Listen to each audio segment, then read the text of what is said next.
We're alive. We're alive. Yeah, man. So we got a really good card coming up this weekend. The return of Virgil Ortiz. It's at a catch weight of 156. It's not actually at 154. Initially, I thought he would be making his junior middleweight debut, but by all rights, this is a middleweight contest, which is understandable because of the rhabdomyolysis. He doesn't want to push his body. Smokey, what it do? He doesn't want to push his body to the point to where he's straining himself to make the weight and dehydrating himself and all of that. That's kind of what I said, though, that he should come back at middleweight. Mario, que lo que, manín? Jay Flint, what it do? Gary, what it do? Luisito, que lo que, manín? El no es smoke esporte, ya tú sabes. Yo vi lo que ese pendejo hizo, Mario, ese tipo, se me olvidó su nombre, de que... What's that guy's name, man? That Twitter account that he has women something que he uploaded una foto, una vaina.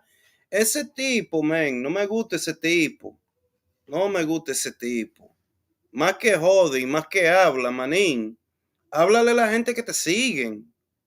Leave people alone, bro. That's what I be saying about Twitter, man. In 2024, I'm on my Liza shit, bro. I ain't trying to argue with y'all, man. I'm in my lane. I'm really only on Twitter for fast news and fast laughs. I'm not there to talk to people, man. I'm not. I am not there to talk to people. Ajá, el tipo ese, man. Leo, que lo que es Leo. El Carlos Vargas, ya tú sabes, manín. El Clayton Mitchell. El Clayton McDade, que lo que es Clayton. Danny Lopez in the building. Gary in the building. Luisito J. Flint in the building. Nail in the building. Mike in the building. Country in the building. Decent in the building. And yeah, man. So I saw that a lot of people were disappointed. The back and forth virtuoso.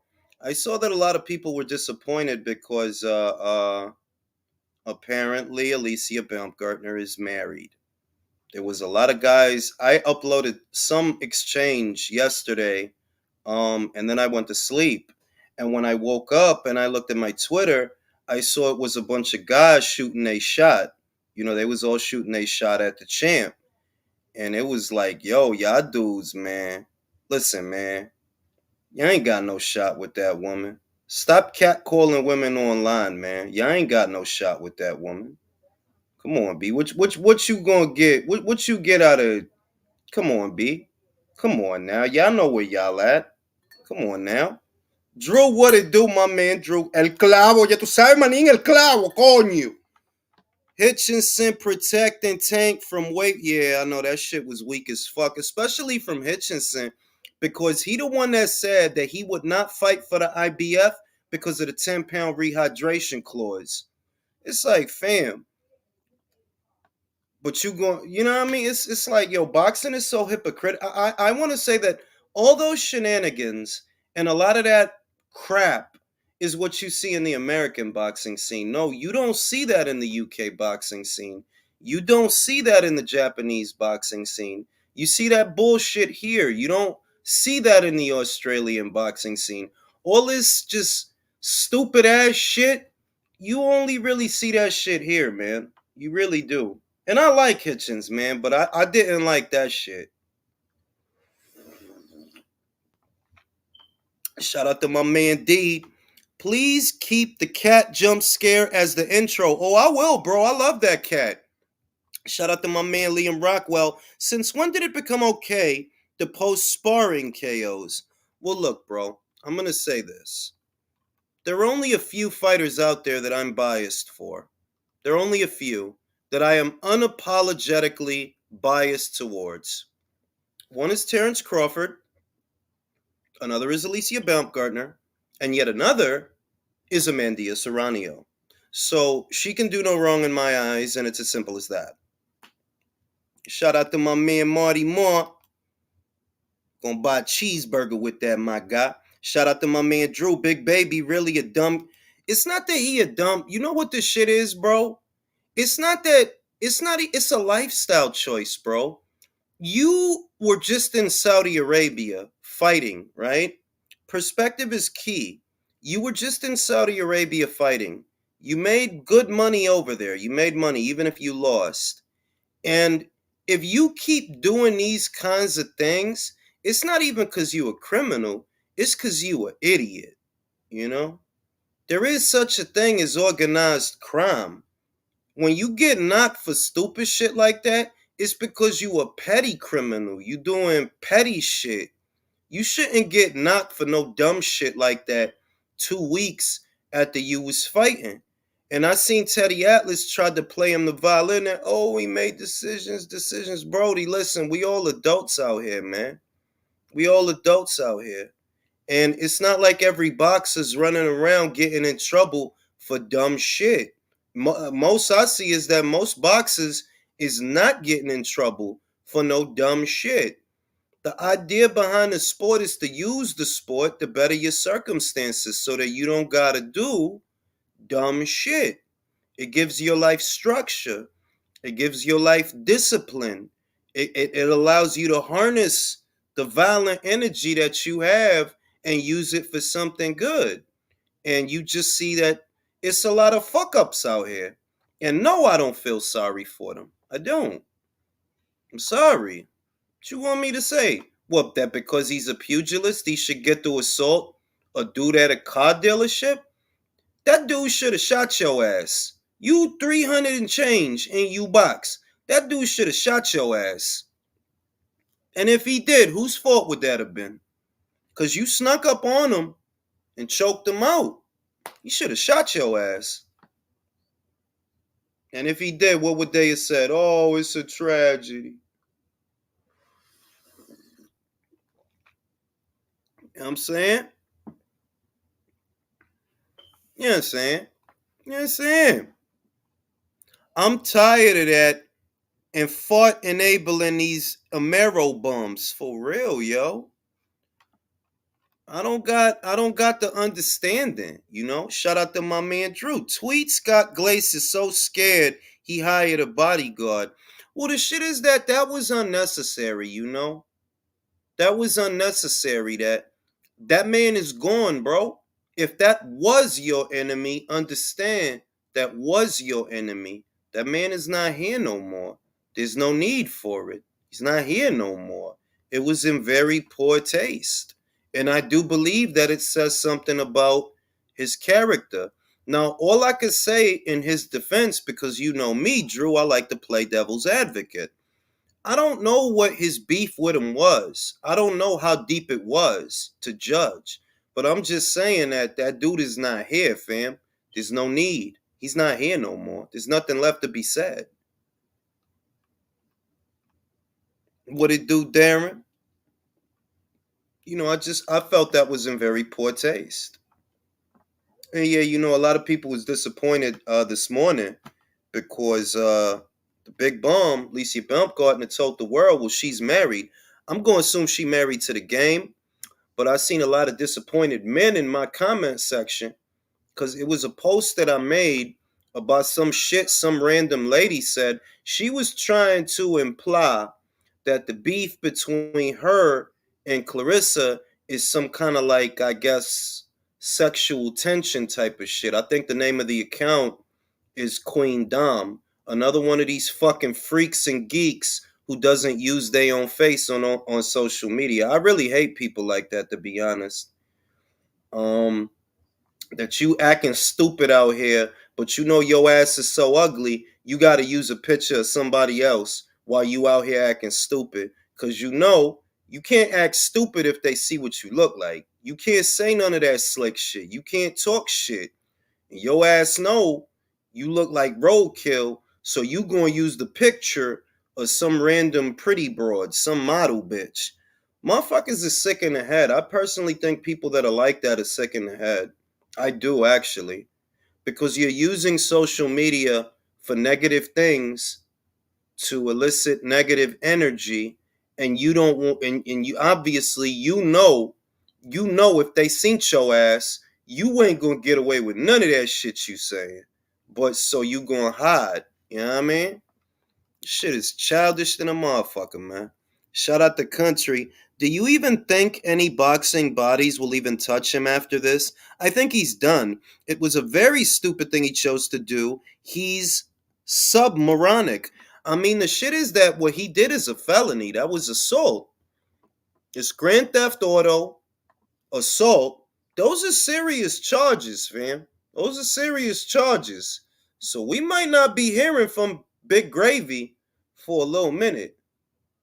Like, you threw the dude down on the floor. That's one thing. But then you took the car.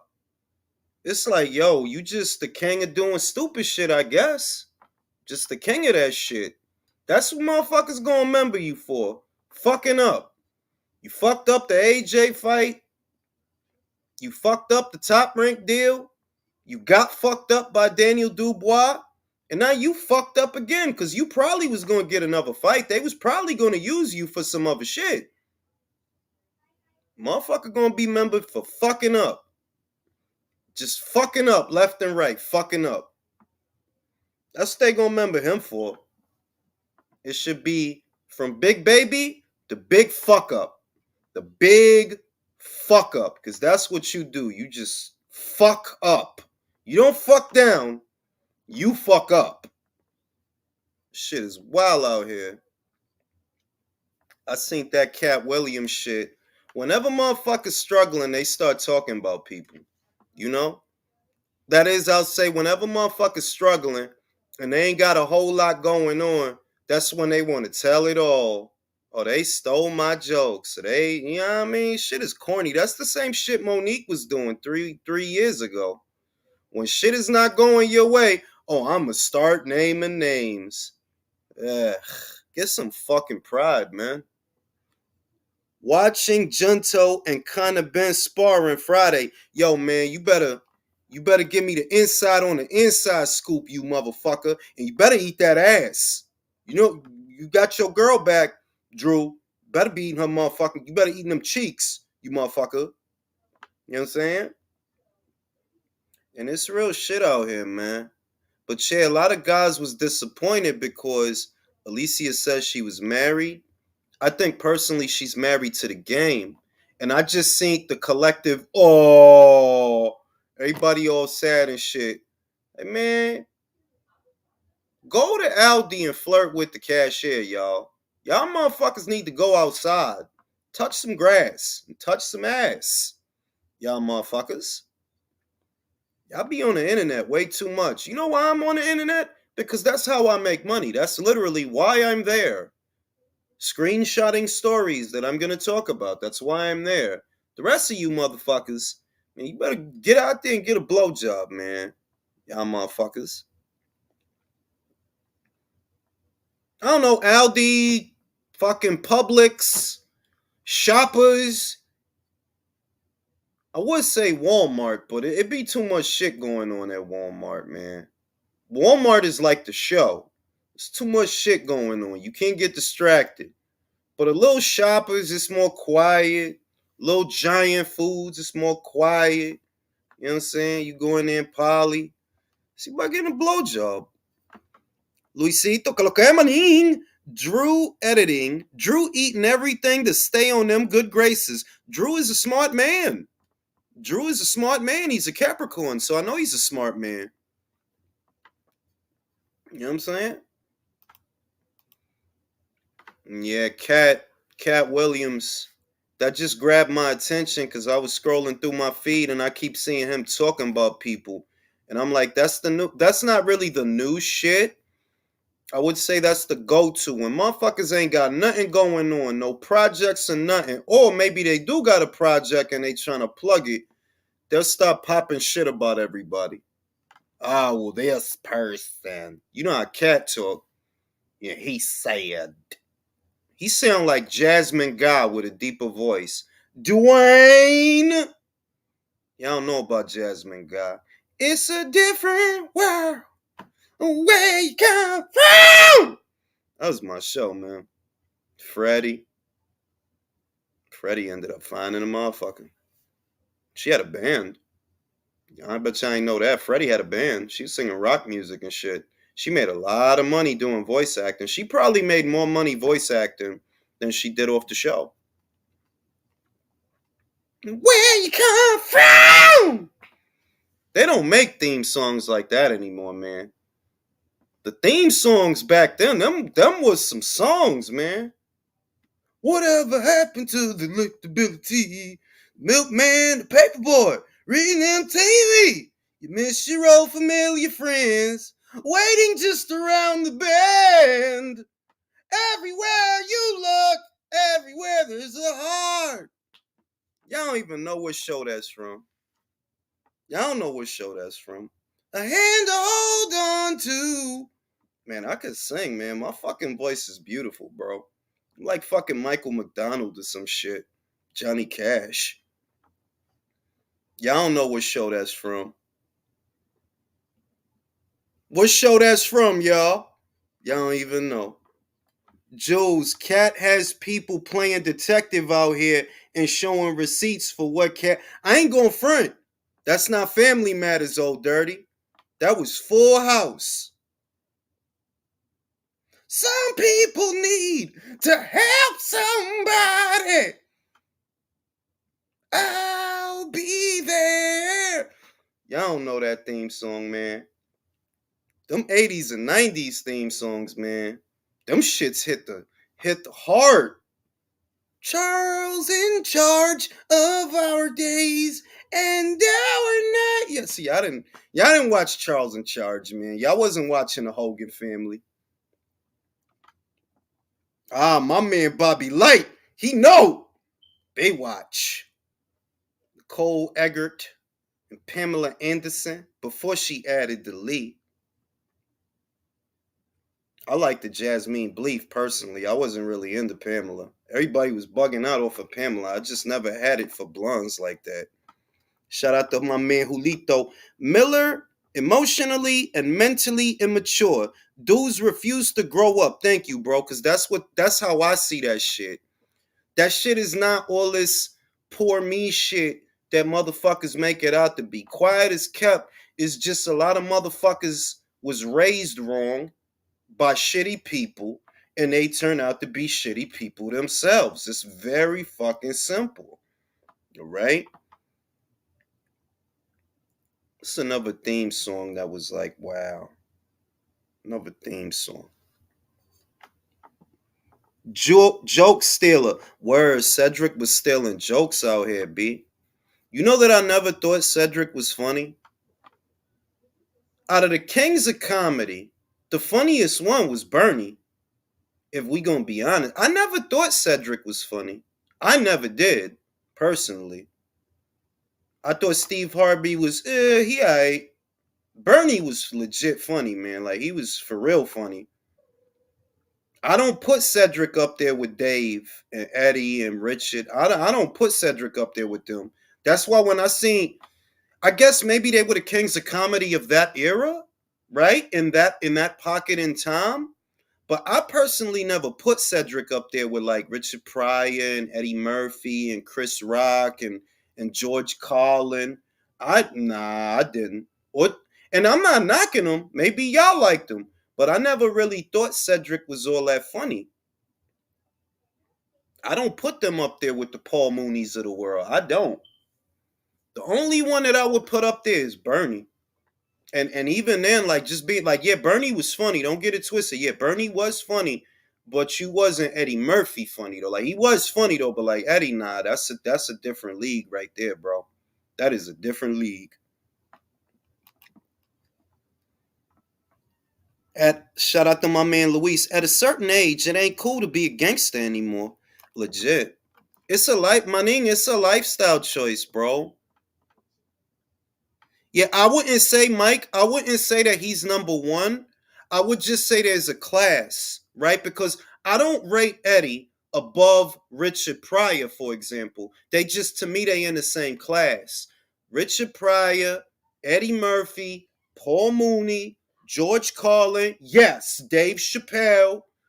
They just in a different class to me, you know? I don't rate one above the other. I'll just say that, yeah, that's a different. And you got to give it to Bill, all the pervert shit aside and drugging bitches, you got to give it to Bill Cosby because he was funny without being like everybody else. He was funny without the same tropes as everybody else, just talking some family shit. You gotta be funny to tell a story about kids and shit. Like, yeah, you gotta be legit funny. And Bill was unique. He was very unique. So I give it to Bill. I do put Bill up there.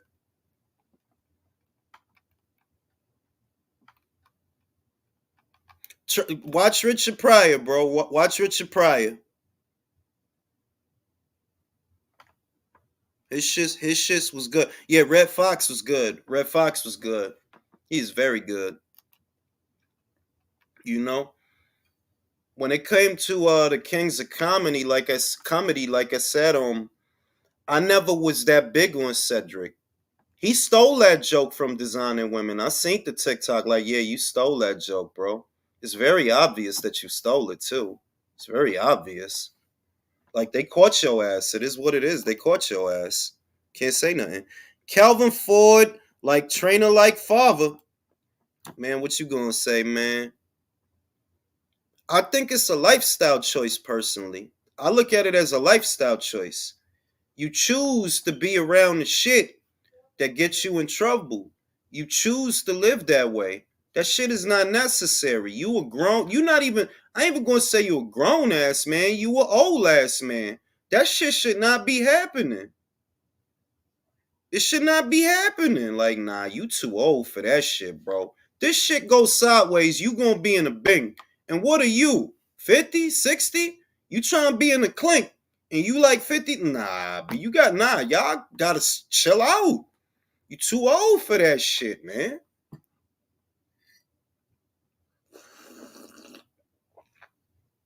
But that's why I categorize it as a lifestyle choice because it's presented and talked about in a way as if it is unavoidable when it's completely avoidable. All these things that happen, they're completely avoidable. You choose not to avoid them because of a lifestyle choice. You still trying to be on some, I don't know, man. A lot of y'all motherfuckers wasn't ever Luca Brasi anyway. Quiet as kept. Y'all wasn't. So I don't know why y'all be trying to be that shit now, man. Motherfuckers, motherfuckers gonna motherfuck, man. You know? That motherfucker old, man. Like, you too old to be getting locked up, bro. You go in. Shit, you might not come out. Too old for that shit, man. I wish him nothing but the best if he's innocent. I hope he could beat it. But it's just that once again, these things happen based on the environment that you choose to be in and the people that you be around, even if it wasn't your fault. Whatever it was, it can be avoided. Yeah, it can. Too old to be getting locked up and all that extra shit, man. Swinging guns and shit. Like, man, what the fuck? Too old for that shit, bro. Come on now. Motherfuckers choose that shit. They do. They already choose that shit. That shit is not necessary. Fam, I made Saudi money. Why would I be trying to steal a car that got repossessed when I could pay? Stay out the streets. And yo, for real, Brandon, that's the shit you was literally, when you think about it, you a pugilist. You fight for a living, right? There's pride in that. They're like, yo, well, I get my money with these, there's pride in that. You done fought all over the world. You fought in South America, Saudi. You could write a book. Nah, let me go hijack this car and throw this person. Like, man. Hey, dog. If that shit make you feel real, man, because that's what it is. That shit make motherfuckers feel real. Yeah, I'm still out here acting stupid, B. I'm still getting arrested for dumb shit. Fuck freedom, right? Dumb shit. Pure dumb shit. It's that street cred. People can't escape the attention. Yeah. Yo, bro, you hit the nail on the head. It is that. It's a lifestyle obsession. And until you realize, the streets don't love nobody, right? Why you think I'm so against giving back? Give back to who, bro? Give back to what? I've been trying to get out this motherfucker. I'm gonna give back to who? Fuck you. You better go get it. I ain't giving shit. Fuck out of here. The fuck you mean give back? The fuck y'all gave me? Give back these fucking hairy nuts. Giving shit. Every time I hear that shit, I'm like, man, that's some broke shit. That is some broke shit. You gotta give back to the community. Give back what? The community trying to kill you, fam. Give back what? Cock and balls, bitch. Patrice O'Neal was my. Oh, Patrice was all right. Patrice was all right. Patrice all right. Aries Spears is kind of funny. Kinda. He has his moments. Has his moments. Gotta give back. Fuck that. Cock and balls, bitch. And bubblegum. Fuck you. Give him shit. Fuck you. Bill Burr. I gotta watch Bill Burr. I heard he's okay. I haven't watched him, but I'll watch him. I'll give him a try. You know? It's a lot of stupid shit, man. And it's just like he said, it's some like stupid ass street cred shit. Trying to have street cred. You want to be seen as a gangster. Motherfucker, I don't want to be seen. I get money, I'ma disappear like a mist. Be on an island. Con Edison. Motherfucker ain't gonna see me. Motherfuckers care about how they're perceived. It's all about here in America, and I notice it. A lot of the emphasis is how things look and how things sound, as opposed to how things are. You in your mid-30s, my guy. You take this car and you drive it off the lot. What do you think is gonna happen after that? What you think that's it? That's it? That's gonna be it? You get to keep the car, nothing happens, nobody call a cop? No? You were wrong. You've been wrong. You can't make up the stupid ass shit that people do, man. Jerrell was literally bragging to somebody that he punched this girl in the face. Who the fuck raised you, bro? Like, you are the piece of shit. You punched your girl in the face because she thought she was tough. What piece of shit raised you? I gotta know. Who raised you, man? But you know. Excuses. Excuses. Motherfucker was really sitting there bragging about that shit. Whoever the fuck you was telling must not have liked your ass, because they recorded it. You saying that shit like it's all good. Meanwhile, they recording your dumb ass. Corn pone ass motherfucker. That's why you got robbed in New York. Corn pone ass shit. Corn pone. Dumb ass shit.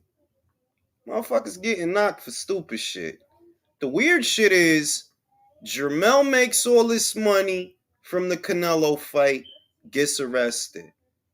Jerrell makes all this money in Saudi, gets arrested. It's like, the fuck is wrong with y'all dudes, man? Take a fucking vacation, man. Fucking take a vacation, bro. The fuck y'all doing? But you know, así tan la cosa. That's how shit is, man. You know. A lot of man children running around with very poor decision making skills. It is what it is. I'm waiting for Fury versus Usyk. I'm very excited about that. It's right around the corner. It's next month. It's on the 17th, I believe it is. I'm really excited about that fight. And I hope nothing gets in the way. Nothing impedes the fight. I really want to see that fight. Cervecero, que lo que es, manín. Sí, pero ese muchacho, cervecero, ese muchacho es una basura. Ya se ve que la mamá tuya es una basura y tú es una basura. It is what it is. It's a cycle, bro. It's a cycle. It's just a cycle, you know?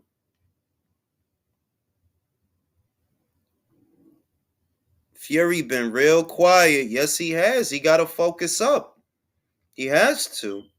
I don't like his chances because, like I've been saying, for those that didn't catch it, Fury's real bread and butter has been his maneuvering ability and his boxing. That he's a man, 6'7", 6'8", but he can move better than most other guys that are 6'6", 6'7", and 6'8". He can move better than them, but you can't outlittle the little man. You don't actually move better than Usyk. You move good for a man your size. So the question then becomes, how are you going to fight him? Are you going to come forward, try to lay into him? Because this is not Wilder. Wilder's flat footed. You step into your jab and smother him. He doesn't actually move his feet, or he wasn't moving his feet. That's why you see him moving so much now. They're trying, like Malik Scotch is trying to turn him into a mover and give him that ability to create space to set up counters and things like that. He's trying to give him that. But the guy's in his late 30s. You can't teach an old dog new tricks, Because if you notice, he been moving lateral a lot, just moving, trying to set up even in the Parker fight, he moving, waiting for the moment to get the handoff. He didn't find a moment.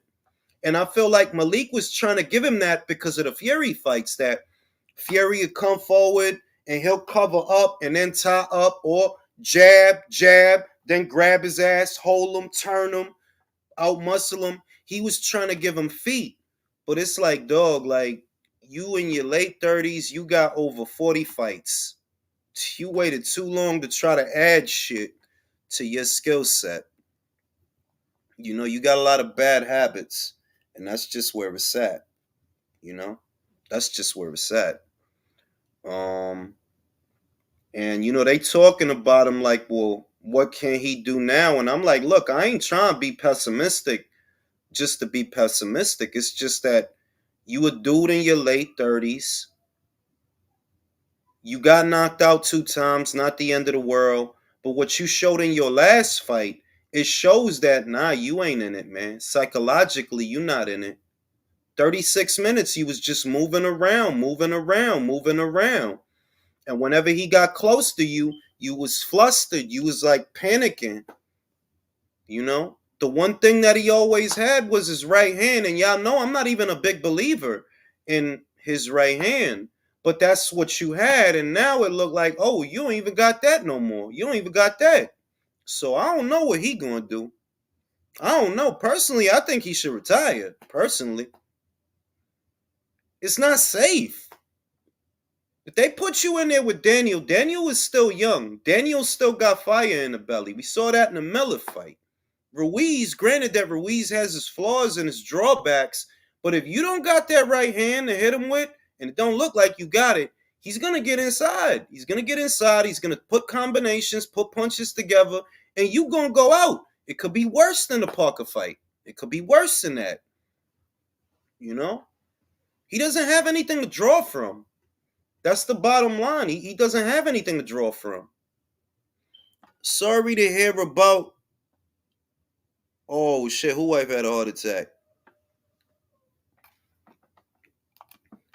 I was goody B Fatty. Hey, my man, love the channel. Today is my wife and her boyfriend's anniversary. Can I get a shout out? Shout out to your wife and her boyfriend, bro.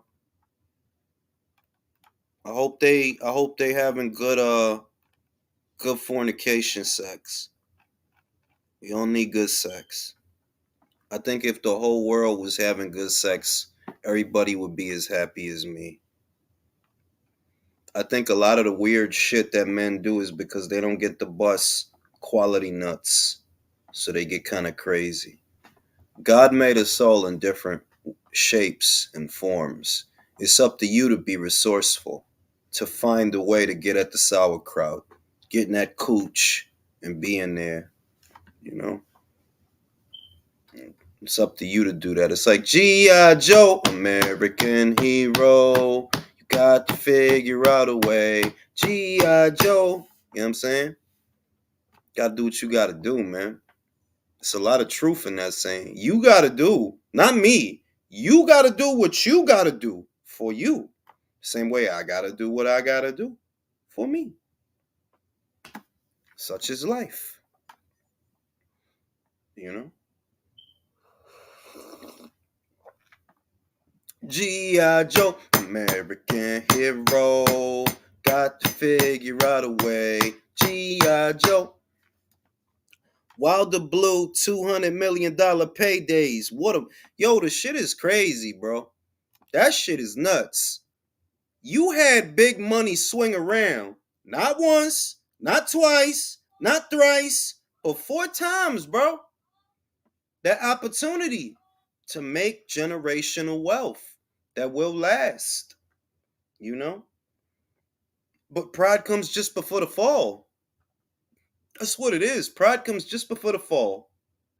If you really liked your chances against that fighter, it wouldn't have been about, I gotta get this, I gotta get that. No, no, no, no, no. It would have been, I beat this motherfucker, and it's another side to this fight. On the other side to this fight is this other money that I plan on getting. But you, that's not how you looked at that shit. Oh, yeah. All right, motherfucker. All right, you motherfucker. Motherfuckers, man. You know what I'm saying? I just got notified that I'm live. Ain't that a bitch? I got a notification that I'm live. Well, no fucking shit.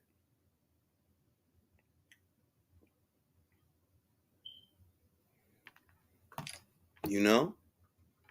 2 opportunities to make the kind of money that most other men can only dream of, squandered because of his pride.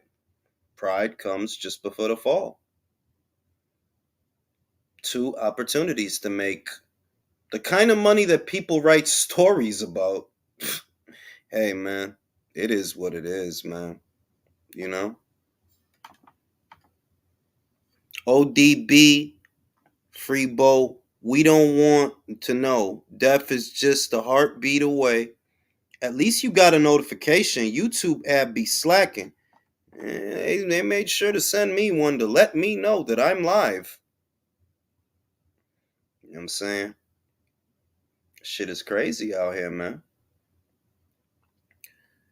People making excuses for Wilder, saying he ain't the same because he's rich, but AJ has about 300 million in career earnings and fought 3 times. Yeah, bro, it's always gonna be that way, bro. They're always gonna try to make it a pity party, and then you look over at other people. Bro, Joseph Parker made money. Anthony Joshua made money. Usyk made money. And they still trying to get it on. They still trying to fight. They still trying to work. So don't say it's, Wilder's rich. You know, like, nah, it's just he not who you thought he was. If you really want to know what it is, he's not who you thought he was. You just don't want to admit it. Y'all motherfuckers was trying to act like that was fucking George Foreman 2.0. Nope. Nope. Nope. No. We'll see if they could get him a rebound fight. At this point, I would not trust him to beat Francis Ngannou. At this point, nah. All you ever had was the right hand. And if you ain't even going to throw it, well, then you ain't got nothing. If you ain't even going to throw it, then you ain't got nothing. It's not Wilder's fault he was born with 2 left feet. Hey, man. You understand? It's like you said, Jules. You can either be a good example or a cautionary tale. In Wilder's case, he's the poster child for how not to be a prize fighter. Yeah, you know. He costed himself a lot of money. You know. And there's a lot of stories like that, man. There's a lot of stories like that. His story in the sport is almost over. The new generation is here. Xander Zayas, Tim Zoo, you know, they out here. They doing what they do. The young kids, Bruce Carrington's, Tiger Johnson, Abdullah Mason, Jared Anderson, they out here. Richard Torres, Emiliano Vargas, and the other Vargas brothers, they out here. The next generation is here, bro. Jules, what sports you watch besides boxing? I'll tell you what. I used to be big on MLB in the 90s. I was a big baseball fan. And in the 2000s, I used to watch a lot of football. I don't watch a lot of that shit anymore. I don't watch a lot of television anymore, to be honest with you. I don't watch a lot of television or a lot of TV programs. I don't. I watch movies or certain TV shows, but I don't really watch a lot of nothing no more. I don't watch a lot of that shit. I binge watch certain shit. I'm very careful who I give my time to now. You know what I'm saying? That Suits show is pretty good with Meghan Markle. Is that her name? I see why Harry married her ass. He was probably watching that show like, damn, this bitch is fine as shit. Fine in the motherfucker. It's a good show, Suits. It's a good show. I love a good lawyer show because a part of me always wanted to get into law. You didn't have to do that, Jimmy. You didn't have to do that, Jimmy. Appreciate you, bro. You didn't have to do that. Happy New Year to you, brother. I love Suits, man. I like law. That's why I'm a big fan of Andrea Burkhardt. She has a channel. She breaks down different high-profile cases right here on YouTube. I'll be watching some of her shit. She was doing the shit for the Johnny Depp shit. Shout out to Andrea Burkhardt. I always wanted to be a lawyer because the law is fascinating, man. It's fucking fascinating. Shout out to my man Liam. Yo, dog, you know what's crazy, Liam? I bought 9-volt batteries. I swear to God, I bought them and I went to put them in over the weekend. And out the fucking pack, them shits is out of power. Out of the fucking pack. I was furious, bro. So I bought a 12-pack on Amazon that should be here tomorrow. Cause that shit drives me crazy, dog. That blick, blick. That shit drives me fucking crazy, bro. I hate that shit. I don't fucking shit, man. Bought them shits at 7-Eleven and they was out of power, out of the fucking pack.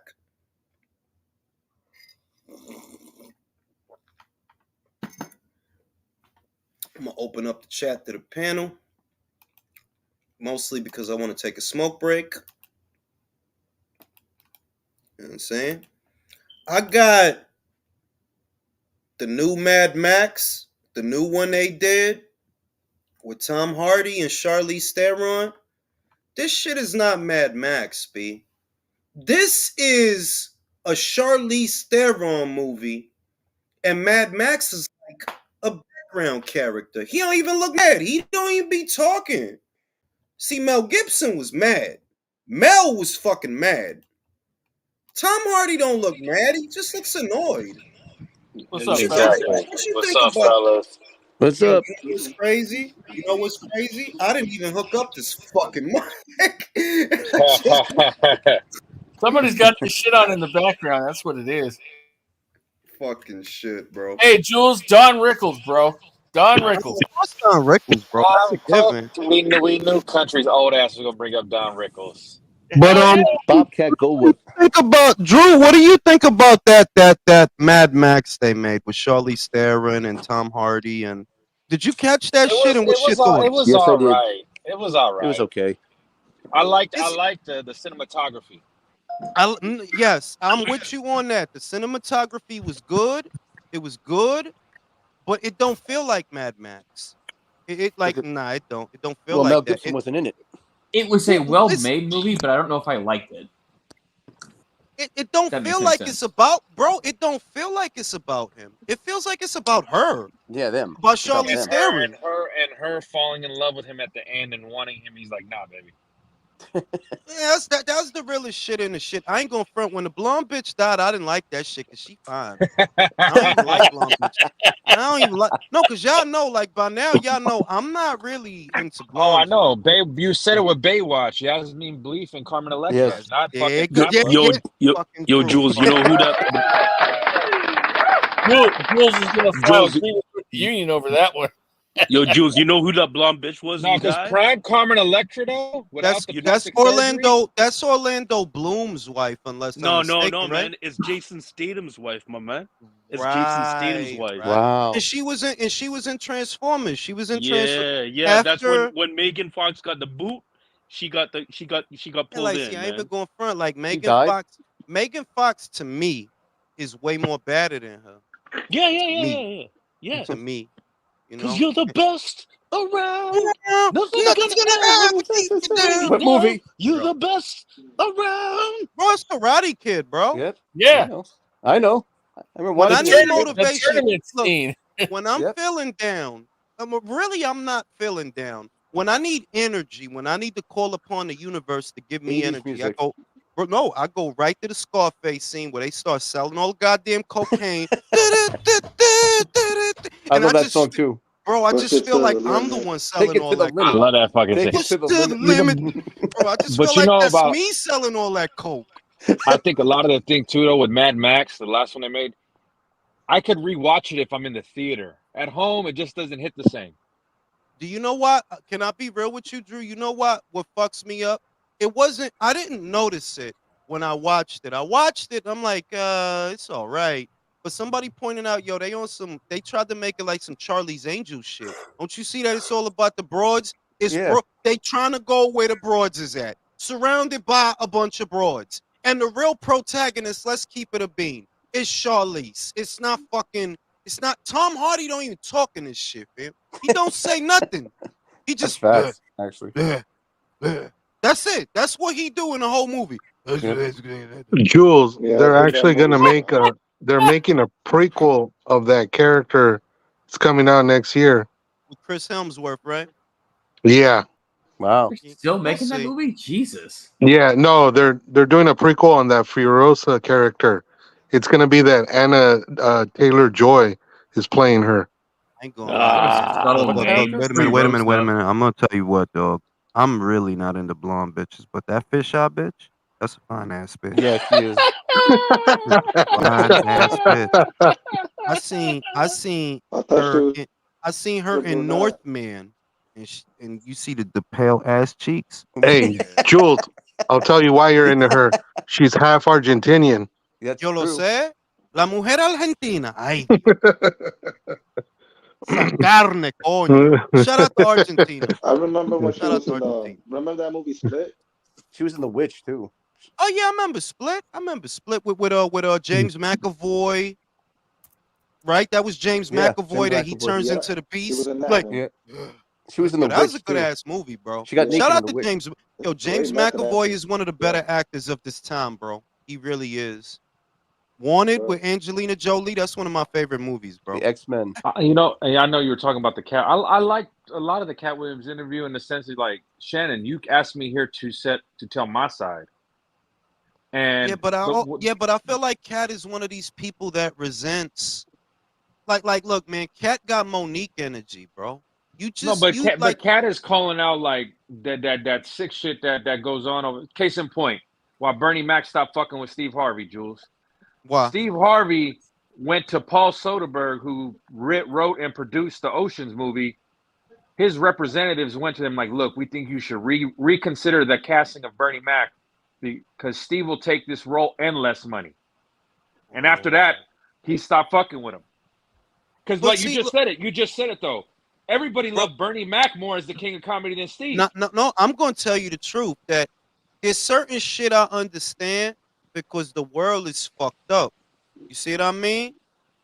In other words, if you tell me that Steve was trying to do some fucked up shit, like, well, it come with the game, don't it? Right? That's the way it is, And bro. That like, and you said like guys like that look like suckers. So I expect sucker shit. yeah. Like, in other words, is he a conniving kind of cat? Yeah.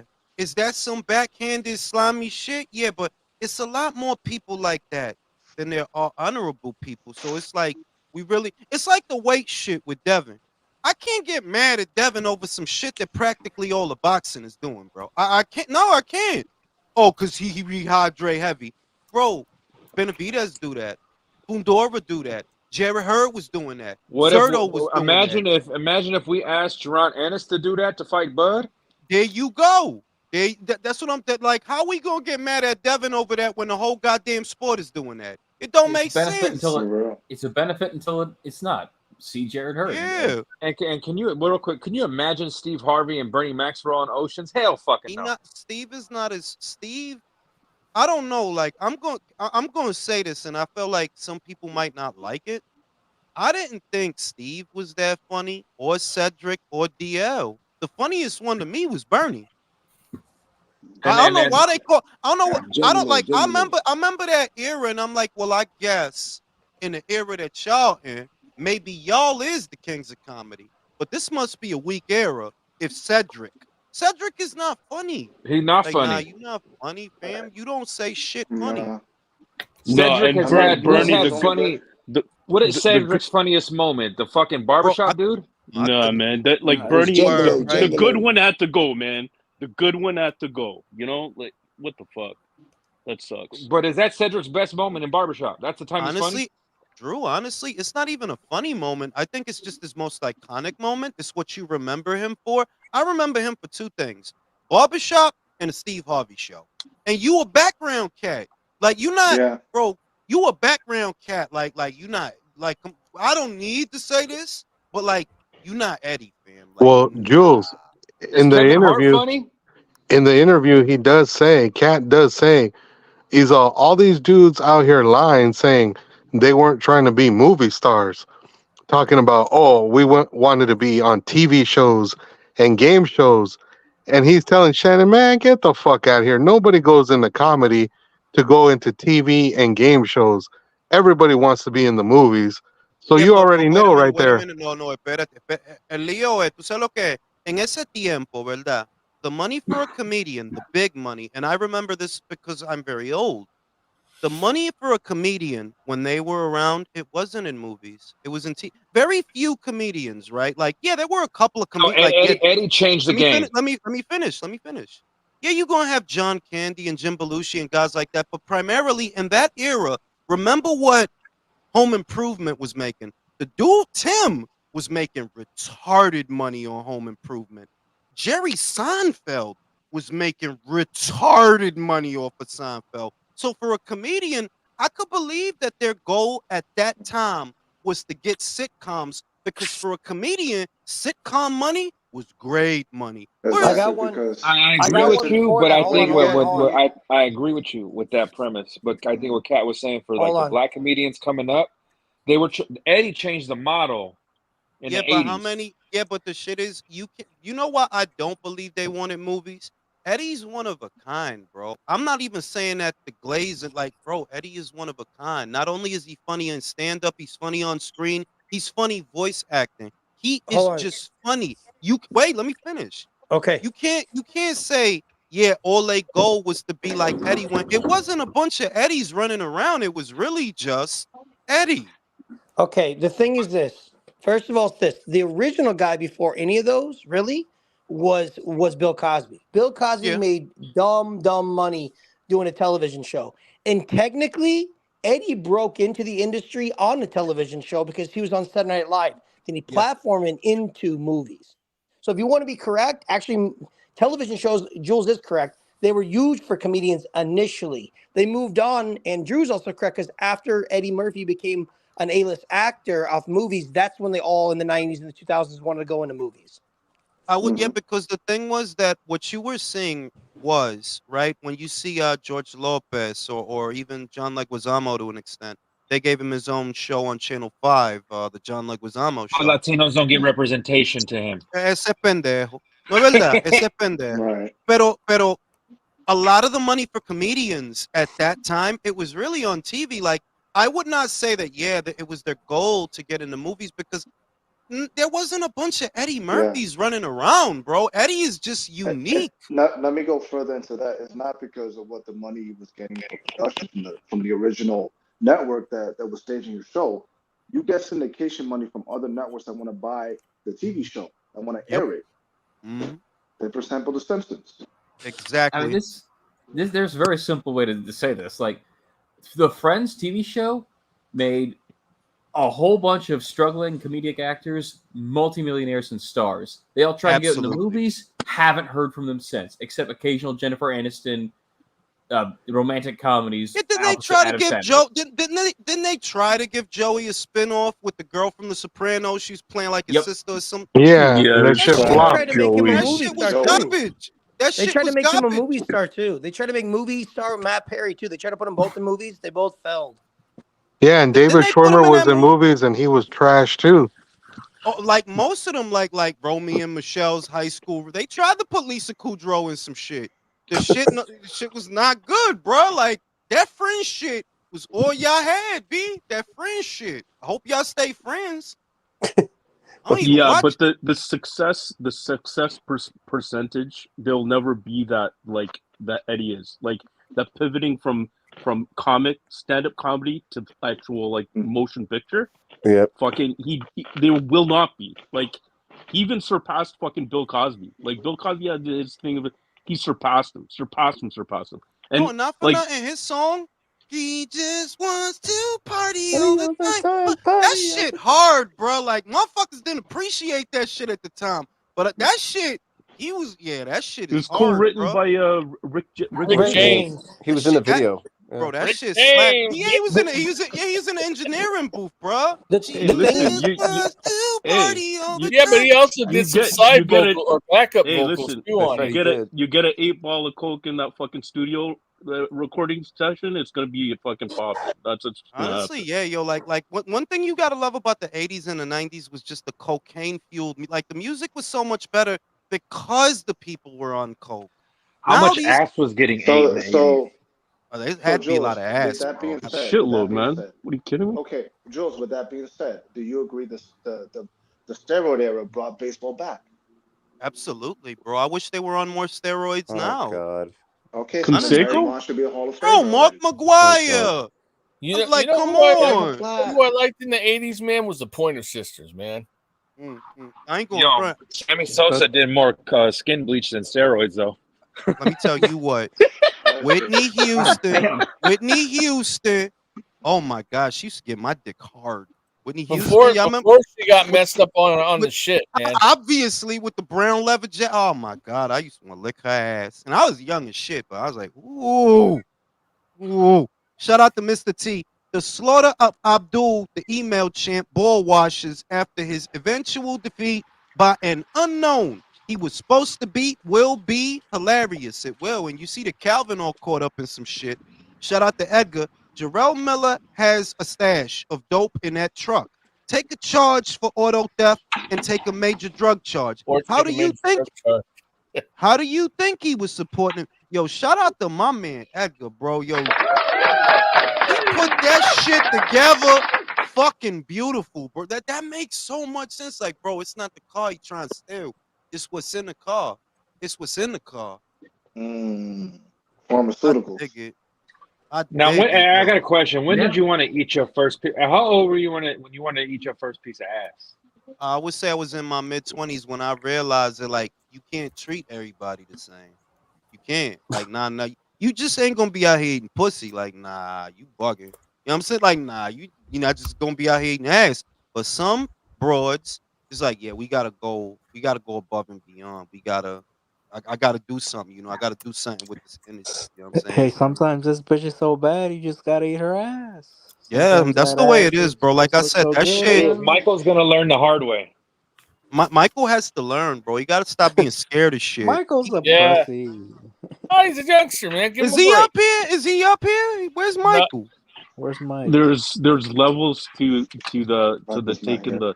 There's Punani, and then there's the Ross. The thing is, if he hasn't even earned his Red Wings yet, we can't bust him out too much, man. Yeah, we can't bust chops. He's a young guy, bro. He's going through a lot. He is?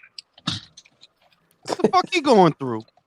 Alicia, man, Puberty? that took its toll. Ay, pobrecito. Oh, there he goes. He's in the chat. He's in the chat right now with Mike, questions. Mike, I'm praying for you, bro. Who the fuck is making all that fucking noise? I'm gonna pray for Michael because I'm gonna pray he get a nice Colombian joint so he can eat her ass. I know it's Colombian. I know it's some Colombian bitches in Canada, bro. It gotta be one at least, bro. Colombians are my favorite Latina. I'll tell you what, like certain shit, all the shit is like the shit I was saying the other day, right? To other people, a Dominican broad is exotic, but not to me. So that shit don't bug me out.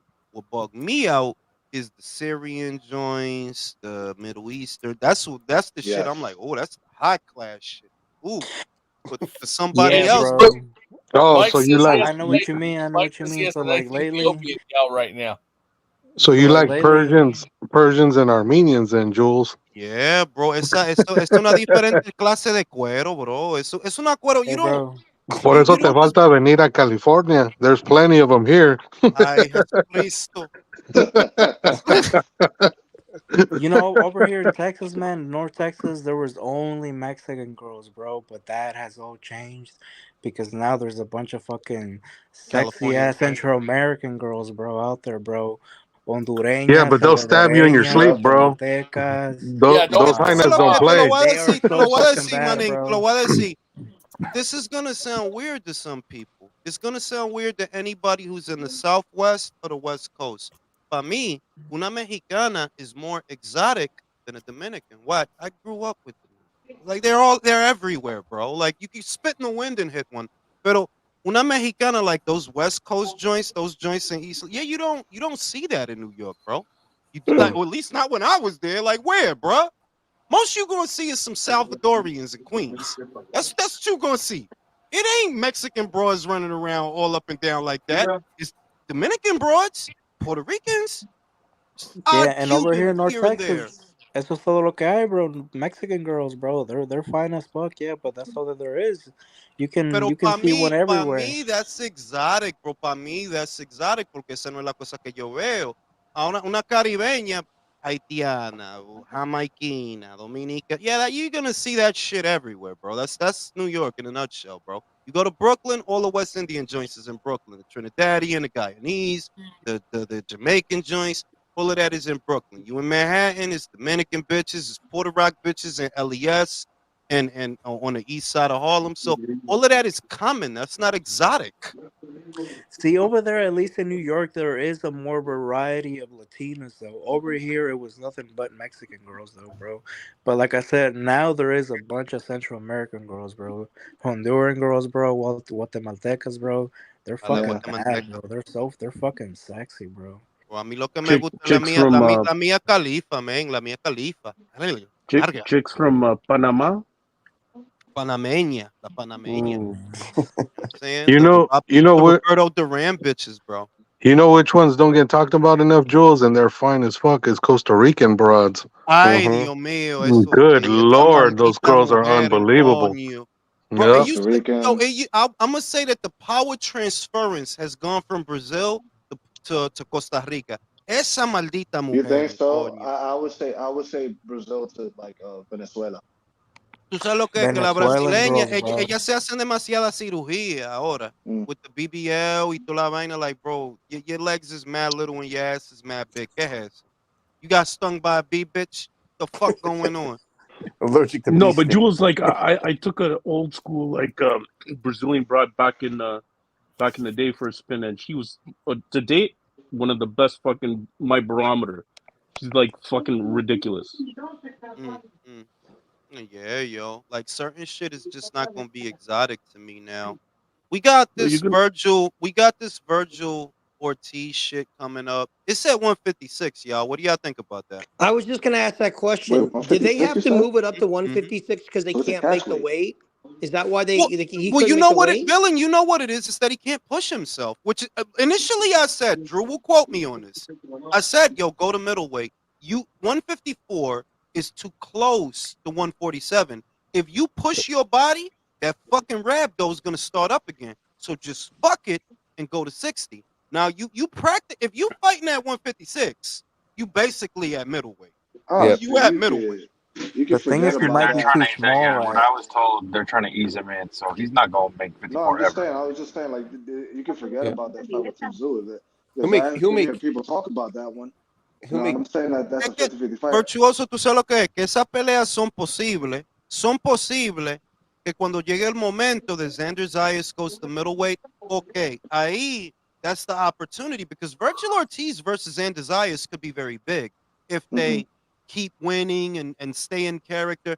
That could be very big because they're very young now. They got a lot of time. But my thing is that I'm not actually confident that Virgil can get down to 154. I'm not. Wow, that's a red This flag weekend right is there. this thing is, weekend he to might me be is just too more about small getting for Virgil him. Ortiz back in character, like you said, Jules. That's what this weekend's fight is for.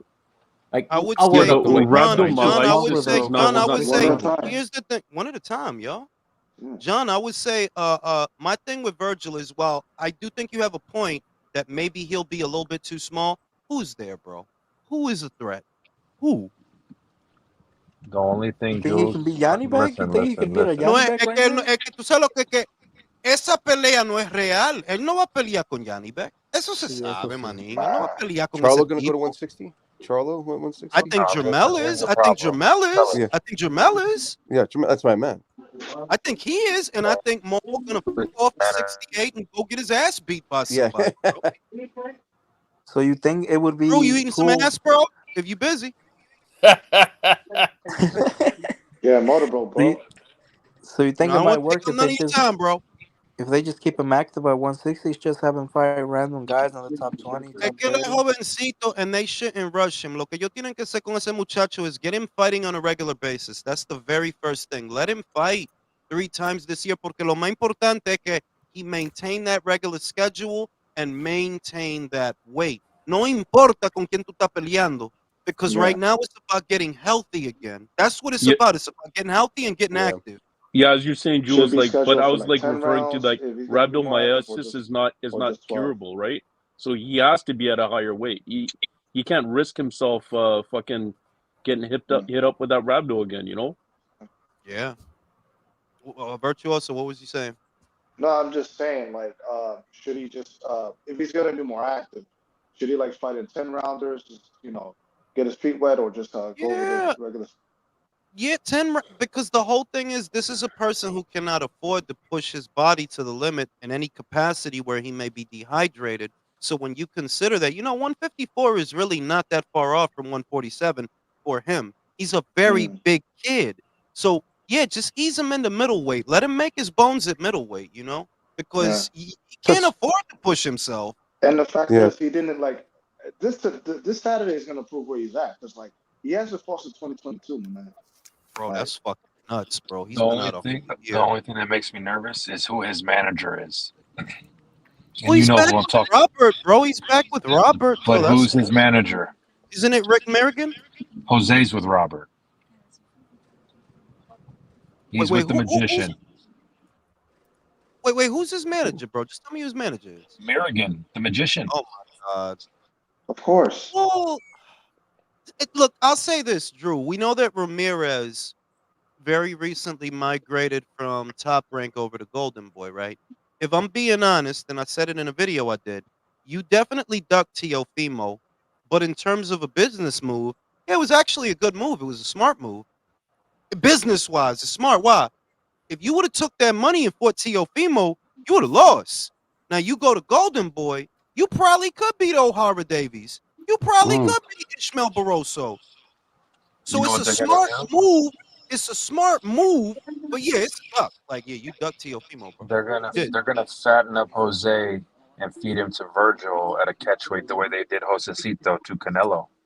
No, I was gonna say Ryan, but never mind. ¿Cómo lo van a? How, bro? No. I thought they were gonna feed him to Ryan. We said the same thing for Josecito Canelo.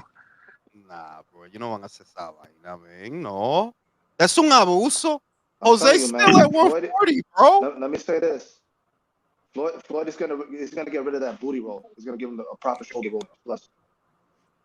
bro. I don't know. I think that the plan is honestly, look, Arnold Barboza, Jose Ramirez, right? Being honest with you, Golden Boy has their hands on the pulse of the Chicano fans in that region. So it's a good place for them. It is a good place for them. And if you just think about the move without polarizing it, that, well, who do you stand a better chance of beating? O'Hara Davies or Teofimo Lopez?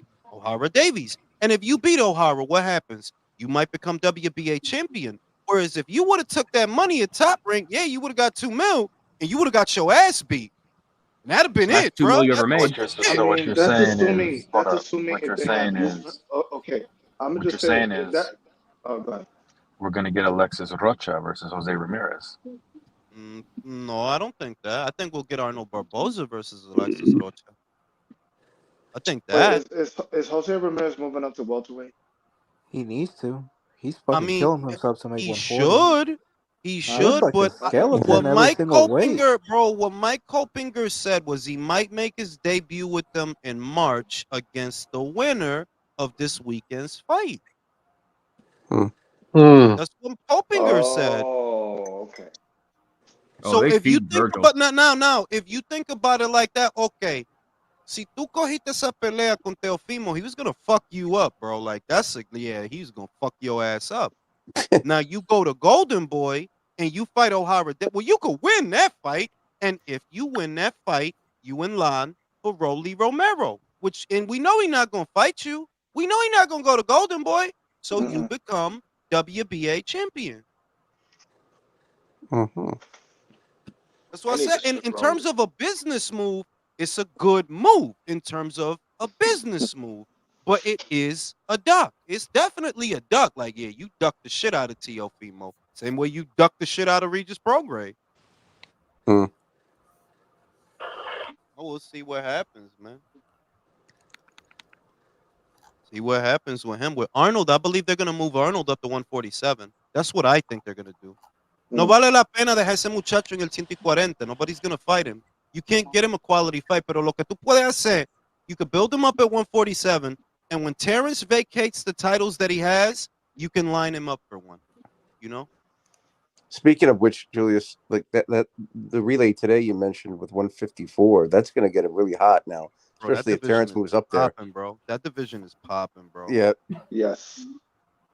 Yo, I ain't going front. Nina Marie Danielle is I don't even watch MMA, bro, but yo, I would eat her ass.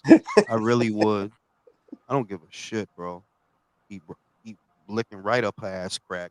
Some real Can shit. you do a get full on all fours breakdown for for you. me on how sexy Alyssa Baumgartner is? I should do that. Because I made my feelings crystal clear that she's too attractive for me to worry about all that bullshit. I don't care about any of that shit, bro. She could have used all the steroids on the planet. I wouldn't care, right? As simple as, like, I'm not gonna bullshit. I'm not gonna beat around the bush. I'm not gonna waste your time on mine. I don't care about none of that shit. You think I care about Drew? Do you care about that shit? Who here cares about that shit? No one gives a fuck. Right? About what? Attractive women are supposed to get special privileges. That's the way it's always been, and I don't give a shit. Right? That's the way it End of the is. Right? law. As soon as I saw those That's that how we photobomb survive of this. Alicia, I'm like, what positive test? You think we're going to exactly. war for ugly bitches? Who's here going to war for Helen ugly of bitches? Troy got thousands upon thousands of men killed because she's fine as fuck. Right? This is the world, bro. Right? This is where we live, bro. I Right? so I shagger. don't make the rules. Yeah, I so don't Jules, make like, them. Jules, Jules, so would you're you saying still that shab her? Ti's piece ain't gonna go to war for nobody? Say it again. That no one's gonna go to war for Ti's bitch. Oh, I mean, no, that's come on, be like, in case y'all forgot. In case y'all Oh no! forgot. Don't put. Oh. Oh no! Oh. Yo, guys, what happened That's to not bring bringing another that up. woman? That is fucking weird. Hey, is that edited or is that how she That's really looks? Smokey Robinson. Bro, that's Smokey Regis Robinson. Prograis, Yeah, bro. don't That's insult Smokey like that. He don't that's look from like after. that. I'm like, Bro, that's from yo, after whose the cleaning bro. lady is That's that? from after the Devin Haney fight. That's when the swelling started up in it.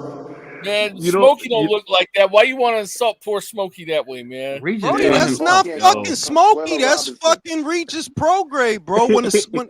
He got all puffed up after the fight. Hey Jules, like in the movie The Hobbit, they had to put fucking prosthetics to make the dwarfs and whatever. Man, they don't have to put no prosthetics on this chick. Bro, that's pretty stick bad. her in the movie. Bro, that's Javante. Tell me that don't look like Javante. No, what it looks like, you know how in Naruto they inject shit in. It looks like they put it, they like sucking that shit don't out. look like suck shit out of Javante? her. That don't look like I'm gonna be expansion. It look like Javante, bro. I could see her in an insurance scam. Yeah. You know what I'm saying? She's a Yeah, shit she tried to Somebody transition said into she a looked- man she and got looked more like kicked Ron out. Jeremy. Bitch look like a creative player, man. It's horrible, dude. Can you change the channel now, or change that, whatever that is? All right, I'm gonna make it even bigger for you, bro. Let me help y'all out. Let me help y'all out. I got y'all right now. Hey, There we go. Did you call her? Did you call her Hyun Kim Chi? No, you mean cheek. Huey Cheeks. You Damn. did, Oh, but shit. that's another acceptable name, though. Oh man, you just going through a Motherfucker, call her battle. Kim Chi. Hey, you know you wanted kimchi, bro. Bro, that's so don't come Eson, up bro. there, you That's know. Eson. When he found out that Andre was fighting David Benavidez, he was dumb happy, bro. Oh, did you hear about Andrade saying that he was sticking at 168, saying, "Man, not everyone's as big as David Benavidez." It's like, okay, bro. Oh, he's staying there? So. Yeah, he's staying. He wants to stay. That's not what Andre Rosier is saying. Yeah, man. He's saying he wants him to go to 60. Well, Andrade came out and said that that's all cap, that he's staying at 168 because he doesn't feel He's not gonna. everyone Well, I'll is. tell you what. Let me tell you what. If he stays at, he's not gonna beat nobody up there. Nobody. Nope. Because let me tell you why. He don't beat David Morrell. He don't beat Christian Mobility. He don't beat Plant. They No, will he ain't. fuck you He up, don't bro. even beat They will. Plant. I don't. You know that I don't think he beats Plant. No, he I can't. don't think he doesn't. beats He Plant. gets knocked out by Plant too. Ahí es que él va a saber que mira, tú eres una mierda, una fucking mierda, coño, tanto que habla. That's where he'll find out. You better go to 160 because you don't beat nobody at 168, bro. No one. Nobody. Wasn't he supposed to fight? he would Rosier beat. was going to say Adamas was going to fight him or something like that. He would have lost that fight, I thought. Yeah, because that's what Andre Rosier wants for him. He's the one who's been beating the drum that he wants him to go to 60. He wants him to fight Carlos Adames. Then he wants to fight Yanni Beck. Ese plan, that's from Adames Andre would kill him. Rosier. Yeah, Adamas would beat him, pound him, I think. Fuck around, Adames would beat him. Yeah, to be real with you, I don't even think he would beat Adames. I don't even think he would beat Billy Joe Saunders on his comeback fight, bro. This motherfucker is a club fighter, bro. Demetrius Andre's ass. He fucking I sucks. tell you, bro. He went in that Stargate. He went in that Stargate. Now he want him to go to 160. Yeah, Billy would retire 100. That picture is so funny, man. Bro, that's his yearbook pictures, high school yearbook picture. Obviously, he got a little bit older. He's a little bit wrinkles, but it's the same person, bro. You think Andre puts baby oil on his forehead? Of course he does. Of course he does, bro. I'm saying on some real shit though. Like to me, this is what exposes that Andre was never really that good. Because if we're being honest, you can't trust him to beat Adames. You can't trust him to beat Yanni Beck. You can't trust him to beat Morrell. You can't trust him to beat Plant, and you can't trust him to beat Mobility. So it's like, yeah, dog, like Munguia, you can't trust him to beat Munguia either. no, tampoco Munguia, porque la vaina con Munguia, you know he's gonna throw punches. Like you know, like yeah, Munguia will put up with some shit, just like he did in the Kelly fight. That Irish dude that he fought. Bro, I mean, Munguia and Golden Boy probably are pulling their hairs off for avoiding this fucking guy when they could have been the ones to knock this motherfucker out. Yeah, like I don't really see. I just don't see who of any caliber, of any quality, can he beat based on what I saw. And I'm like, see, yeah, like you just not that dude, bro. Like they want you to be that dude, but you just not that dude, bro. Like nah. You know, so you could stay at 160. He could stay at 168, but it's like, all right, who you gonna beat? Who? Yeah. I mean, the highlight of that man's career. Healthy. The highlight of that man's career is going to be crashing a Canelo press conference and going, "Who the fuck are you?" Yeah. So the highlight of his career. Horrible fighter. Horrible fighter. The highlight of his career, I think, is beating what was that guy? What's that guy he fought at 54, y'all? What's that guy? Oh, Monroe? Cocaine. Cocaine, right? Cocaine. Cocaine? What? Colgate. Man, No, for Colgate, real, right? Colgate, Colgate. Colgate. Jack Jack Colgate. He did have some shiny ass teeth. Jack Colgate. You know, when he looks back on his career, well, I did beat Jack Colgate. Do that. I don't know who he's gonna beat, bro. Hey, is it me or the dude with the gold mark on his head looks pissed off? Yeah, he saw the Andrade match and wanted his money back. That's because he was still learning how to be a trainer in that picture, bro. So in the other picture, he's kind of all right, but when he gets pissed off, the gold mark shows on his forehead. Exactly. It's like the Last Airbender. You know that guy that has that arrow that comes right down his face? Who is that guy? Is that guy from Star Trek or who is that? That's Stargate, bro. That's Stargate SG-1, bro, with the dude from MacGyver. Oh, shout out to MacGyver. Actually, Jules, you know Andre Rozier, he looks like the younger version of Bill Duke, the actor Bill Duke. He was in Predator. Yeah, but Bill Duke's a bit darker than he is, though. Ooh. No, correct. If you want to be honest, Andre Rozier looks more like Jesse Ventura than Bill Duke. Look at him. He don't look like that. Sound like some porn. He looked like Jesse Ventura, bro. Especially now. You know Jesse Law stole his hair, right? But he ain't gonna be able to say, "I ain't got time to bleed" like Jesse Ventura did. Time to bleed. That's my favorite line. And I ain't got time to bleed. I ain't time to bleed. He dug in there like an Alabama tick. I love that fucking movie, bro. Oh God, I love that movie. This shit will make y'all a sexual tyrannosaurus. Wanna have me some fun? Wanna have me some fun? Oh my God, I love that movie. Y'all like a sexual tyrannosaurus, just like me. Back before they ruined the Predator franchise with all that stupid Predator lore, like all I needed was a big scary alien coming down killing people. No, I'm real big on Predator. I love that franchise. Son of a just bitch. say that Dylan, AVP was trash. I only watched it because I wanted to fuck Sanaa Lathan. That's the only reason I watched it. I liked Predator. I didn't mind Predators with Adrian Brody. It was okay. It was okay. The one where they get transported to the planet, different criminals. That one. No, that was pretty good, Jules. I wish they would have done more with Danny Trejo. Danny Trejo. You got Danny Trejo in there. And I'll say that the last one they did with the bitch, I liked it. Like I honestly liked it because I like the angle. It harkens back to the first Predator that he didn't go after the bitches. He went after all the guys, but he didn't go after the broad. So that's cool. I would have just made the fight scene a little different because this is a low ass bitch. This bitch weigh 115 pounds soaking wet, bro. You're not gonna kick no 7-8 foot monster and it's gonna hurt him. Like, nah, this shit don't even make sense. Get that bitch a hatchet or something. You know what I mean? But it's a good movie though. I like that shit. I liked that movie. If it bleeds, we can kill it. If it bleeds, we can kill it. If it bleeds, we can kill it. Hey, come kill me! I'm right here. Yes. Hey, what other fights we got coming up? Do it. What other? Come on, do it now! Do it! Hey, kill it! Hey, what other fights do we have coming up other than Virgil? Bro, we got fucking Better Beef Smith next week, bro. Yeah. Okay. That's next week? Nah, that's next week.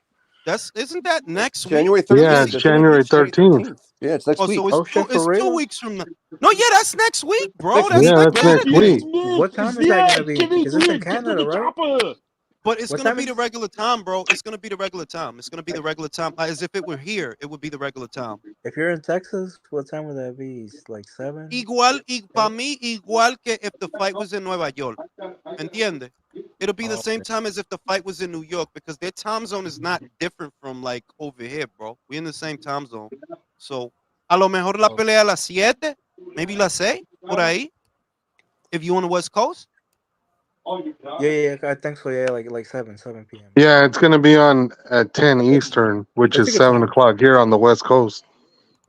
And that's beautiful. Like that's one reason I do want to live on the West Coast because y'all get the boxing matches way earlier than we do. Yeah, Yeah. that used to be there. San Diego. Shout out It's to my great. man Clavo. If Better Beef retains his unified status after beating Callum and goes on to fight Bivol and loses, where would Bivol be on your pound for pound list? That's a very good question. But he would still be in the bottom tier, right? But you're looking at either number 8 or number 9. He would still be in the bottom tier because there are other undisputed champions all ranked ahead of you. Inouye was undisputed. Crawford was undisputed. Usyk was undisputed. Devin was undisputed. So just you going undisputed, that's not going to hold that much weight when, all right, these other guys were undisputed and they're multi-weight champions, whereas you are just now becoming undisputed. So he Yeah, would be like maybe number 8, number 9. yeah, but Julius, you got to look at that It'll resume. get you in the Bivol club. has a great resume, man. I mean, if he beats Better Yeah, Beef as well. he's beaten a Yeah, lot of but good guys. He's cleaned out I'm a not saying, division at that bro, Yeah, point. he has, bro, wait a minute. I'm not saying he don't have a good resume, but when you look at like, if you go to BoxRec, look at Kazuto Ioka's resume. Look at it. Dani Nietes, Palikte, Javier Centron, Akira Yegashi. A lot of the guys that are ranked ahead of him have good resumes, bro. It's not like I'm not shitting on him. I'm just saying that the people ranked ahead of you have good resumes too, and they were champions at multiple weights. Devin doesn't have a better resume than Bivol. I don't think he has a more solid resume than Bivol. I agree with you there. It's not more solid, but the fact that he's a 2 division champion, that's what puts him over the top. Yeah. But would you would put him ahead of like a Shakur Stevenson and a Bam? I Well, would put sí, him ahead bueno, of no, espere, Shakur tú and sabes lo que es, Bam. espere un momento, porque Shakur is a 3 division champion. Oscar Valdez, Jamel Herring, esos fueron campeones. They But he were has a champions. better resume. Yeah, plus he Bebo hasn't has a better undisputed. resume though, a better Shakur isn't win. undisputed either. No, you're Shakur wait. does Oh, hold not up. have Shut a up, guys. scalp. You guys are Shakur assuming. doesn't have a Wait, scalp no, wait up. nowhere near the You're same assuming, value as a but you're better beef. listen. You're assuming Better Beef don't get injured after this fight and is out till the summer. Yeah, that's the other thing with that fucking guy, bro. That dude Yeah, is injury prone and in the he's old. motherfucker, bro. Now he's 38. And it won't be Caleb who hurts him. He'll get a Bro, toothache he from can't somewhere. have a fight without getting fucking injured, bro. So la verdad, like he can't, bro. Like Yeah. it's last 3 years. That's how it goes. He fights, he wins, he's injured. That's how it goes. He'll beat the shit out of Caleb Smith, go for a jog, break his pinky toe. That's how it goes. Exactly. He'll step on a Lego on the way to the gym. Oh, help me, Mark, please. Russia. I'm Arthur Better. Yo, he said, I'm not a fan of boxing. I didn't even watch Benavides. He didn't like boxing. Like, yo, it's Yeah, weird but when you look, if boxers say Canelo that. did that to like fucking Smith's fucking arm, fucking Better Beef's gonna turn his face into mush, man. Bro, he's gonna turn that dude's arm into a fucking lasagna, bro. Like, He's gonna turn that don't dude's get it. arms into the lasagna, bro. I don't get all people who are like these people are really confident in Caleb Smith magically. Like I saw him retreat under pressure from Canelo. Better Beef is going to annihilate Yeah, him. Better Beef, nothing but pressure. Nothing. Well, you know what their rationale is? Their rationale is that because Callum is at a health, and I'm with you, bro. Like I'm with you, Jason. But their rationale is that because Callum is at a healthier weight, right? And because he iced the last 2 guys that he fought, he knocked them out, real fucking violent. But I'm with you, bro. I'm like, nah, dog. If you got gunshot with John Ryder and Canelo, yeah, I don't think you really gonna want to let your hands go with this dude, bro. Yeah. And then he's been inactive too. He hasn't fought also, right? He hasn't fought in a In year, a bro. year. Yeah. Buddy McGirt's He's his been- trainer, right? Yeah, Buddy's the one training Callum. Yeah. He's been really inactive. Actually, he should have had more fights than just two fights after the Y eso es Canelo la fight, otra though. cosa que tú estás peleando con gente que no tienen pegada. Ese francés, that Yeah. French guy he fought, that dude don't have no power and he been knocked out before. The Well, dude that's que- before that, God bless Lenin Castillo, ¿verdad? First time he was ever knocked out. But bro, it's Lenin Castillo. Let's Yeah. calm the fuck down. Yeah. He hasn't Pero es fought que sí, anybody como out. dices, No bro, he killers quiere in mucho 175. dinero, right? Eso es lo que es que he made all that money in the World Boxing Super Series. He got used to it. Y And then the él no Canelo quiere fight.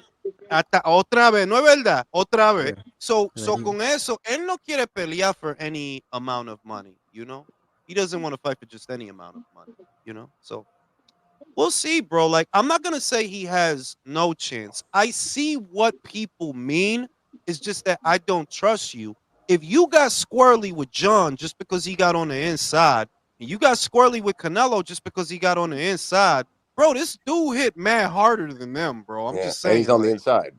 and he get on the inside. So, Jules, is Yeah, it too he early is. to Jules? Is it too early to ask you for prediction? no, I already said my prediction. I have Artur winning. I'm going with Artur. I see that Callum has a chance. I'm not gonna say he has no chance. I would say, looking at this fight, right?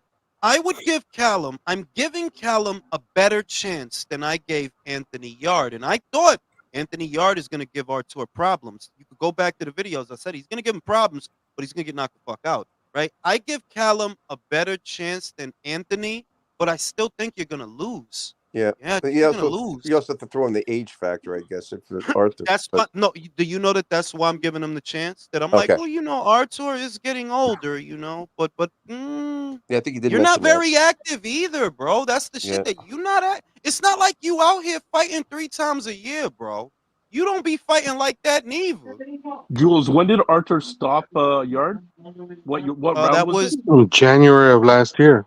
No, that what was what round? What the what? round was wasn't it? that round 8? Eight. It was late in the Yeah, fight, it like was eight eight. eight and it was a And good fight, but I'll say that what Anthony had that made me know, yeah, this is gonna be tough.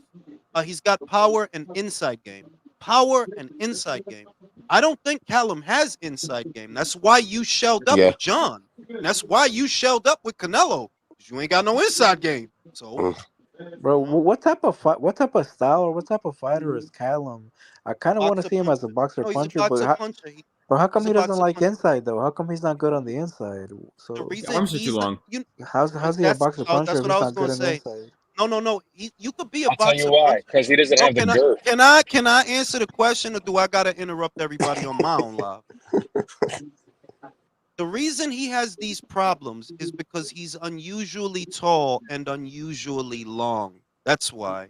6'4" at 168, 6'4" at 175.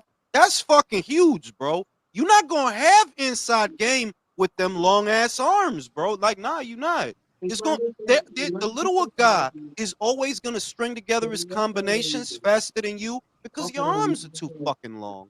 Really, you should be a cruiserweight, but that's another story. And he can't Yeah. extend the power because of So that. could he And really be a pure there's no boxer? girth in the inside for him. No girth. Bro, What if I he think was the he pure can have it. boxer? Would that work out better for him? Probably. I would say that I don't think he has the propensity. One thing about these styles, right? You know how we all have rhythms? In Mexico, you got different rhythms than you have in La República Dominicana. And in Yeah. America, you have different rhythms than you have in other places.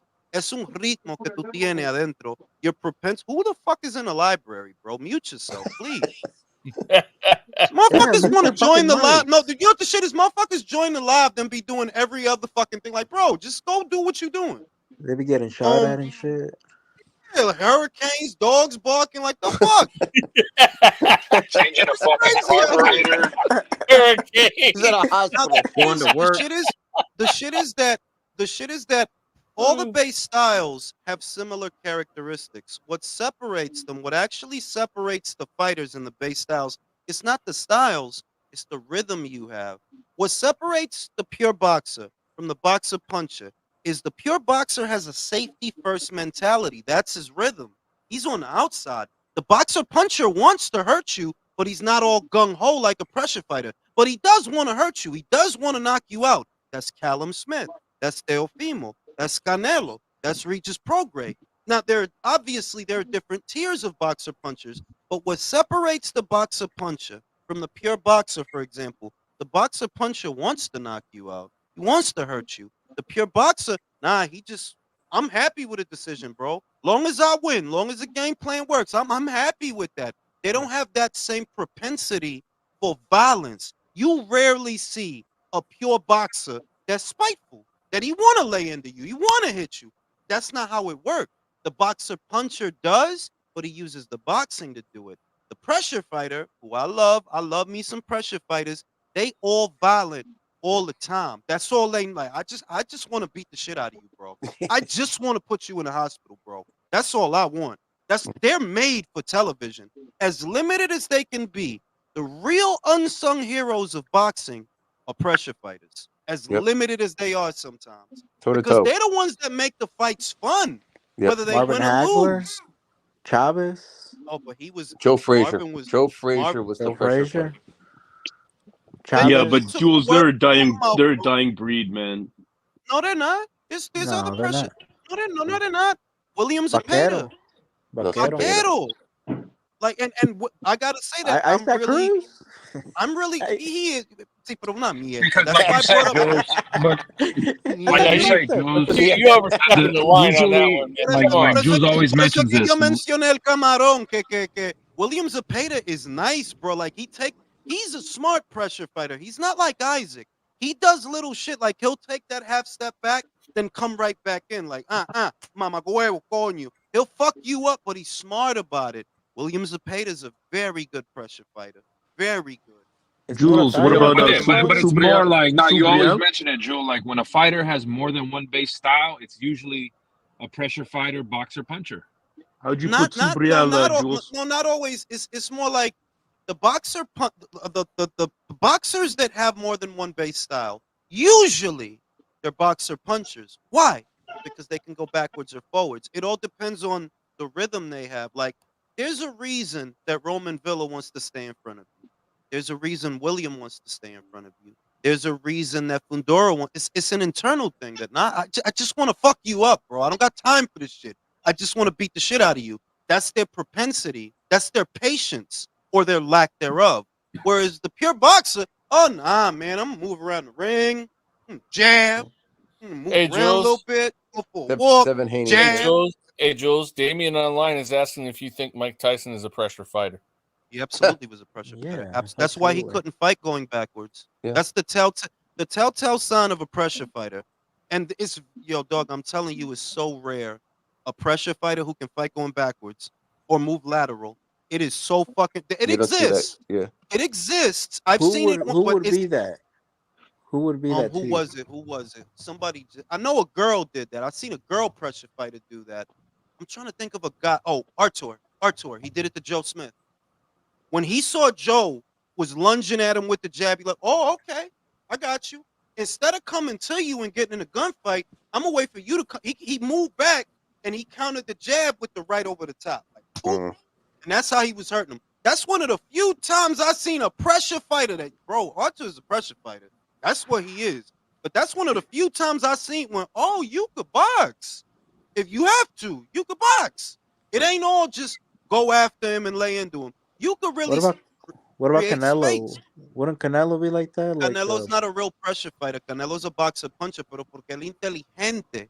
His pressure, the pressure that he uses is very different from the pressure of William Zepeda, Isaac Cruz. His pressure. It is very different, right? It's about presence. Okay, I'm gonna keep coming to you. I'm gonna keep coming to you, and the reason I'm doing that, I'm gonna put you under pressure. But it's not by tirando puño para tirar puño. It's I'm gonna catch and shoot. I'm gonna force you to throw so I can counter what you throw, and that's how he applies pressure. It's not just throwing bullshit on punches, tirando mierda. It's catch and shoot. Julius, what about Lomachenko? Now he threw some pressure too, right? I mean, you would think that he's a Lomachenko's a boxer. I could understand if somebody says they think Loma's a pressure fighter, but it's because of the volume, right? Yes. It's the volume that makes him seem that way. But he's not limited to coming forward. He is at his best when he's coming forward, but he's not really limited to coming forward. He's not. He can box. If he got to pull a boxing out, yeah, he can pull that shit out.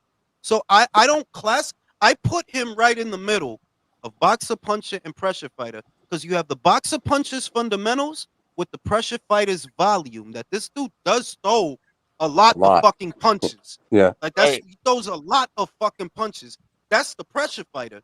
But the angles, the pivots, the movements, the setups, all of that is boxer puncher. All of that. Yeah, super chat, Jules. Shout out to my man Vaughn. My first time listening to this live. I love your content. Appreciate you, bro. El Martin Ramos, and yeah, yo, like the telltale sign of a pressure fighter though is two things. Pressure fighters have certain tells. They fight chin down, hunker down, slight crouch, and they want to be close to you all the time. That's how you know that if the dude is spending all 3 minutes of the round trying to get close to the guy, he doesn't want to take a break, he doesn't want to take a walk, he just wants to stay in front of him until he falls. That's a pressure fighter. Because he's got the guy under pressure. Now, a boxer puncher alternates. Sometimes they might want to get in front of you. Sometimes they want to create some space, move around. The pure boxer, at all times, you on the outside. Jab. Run away! Run away! Jab. Billy Joe Saunders. Jab. Rigondeaux. But you see a country that Rigondeaux, Saunders, Andre, Lara, this is fucking Sky Nicholson. Jab. Haney. Jab. And I'm going to jab. And I'm going to move. I'm going to feint. I'm going to jab. And I'm going. And that's the fight, bro. You know a pure boxer when you see one. Yeah. Ron Richards, your boxer. Jab. Then with jab. I'm going to jab. And I'm going to jab. Where's your backhand, bro? You gonna use this it? upcoming fight with Usyk and Fury, what are we gonna get here? They're gonna be pure boxers, or are we gonna get like the boxing punching? What are we? Has there get? ever been any Mexican pure boxers that are good in history? I would say El Mexicano, the best Mexican fighters that I've ever seen have always been two things. The very best Mexican fighters that I've ever seen, and they've always been either two things: boxer puncher or pressure fighter. Yep. I can't think of a pure boxer that was a Mexican fighter off the top of my head. There is one, Jules. Miguel Canto is the only one that ever really was super popular in Mexico, and he was pretty much like the Willie Pep of Mexico. Well, what was his name? He might have been Miguel Canto. He might have been before our time, though, too. Yeah, this guy fought in the 40s and 50s. Yeah, that's why. There you Chavez was probably the best Mexican. He was pressured. Well, hey, don't forget Salvador Sanchez. But he wasn't a pure boxer, bro. He'll fuck. You see what he did to that Puerto Rican? Right. He wasn't a pure boxer, though. Bro. I shifted into great Mexican fighter mode, you know? Salvador's trying to put you in the hospital, bro. Like, that dude's trying to fuck you up. Puncher, right? Yeah, I messed up. He was no pure boxer. Like, he's trying to fuck you up. Chavez has a good suggestion for pure boxer. Fighter. Benito Lopez.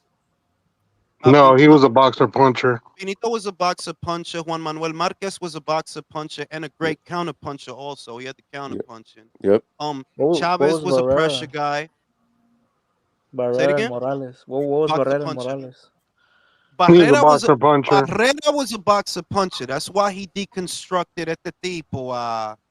Coño, man, me estoy poniendo. Ahmed, me estoy. Yo, bro, you see how I had to struggle, bro?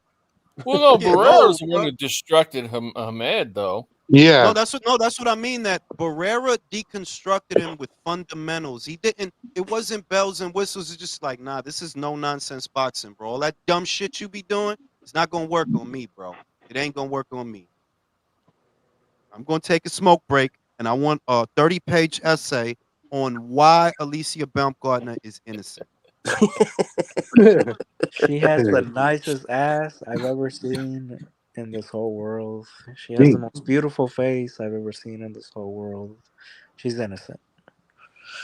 Country wants her to squeeze him between her thighs. I don't know why he does that. It's kind of weird, Country, but hey, you'd want to be squeezed too, man. What are you talking about? I want to take it to my ranch in Texas and ride some horses, bro. Like, in the mountains. Shit. Oh, I want to do some riding, all right, but it ain't no horses. Damn. Bro, you gotta be classy, bro. You can't say that to a lady, bro. Like she ain't here. Shit. I mean, it's not like she's on the live with us. To the Ring IQ, bro.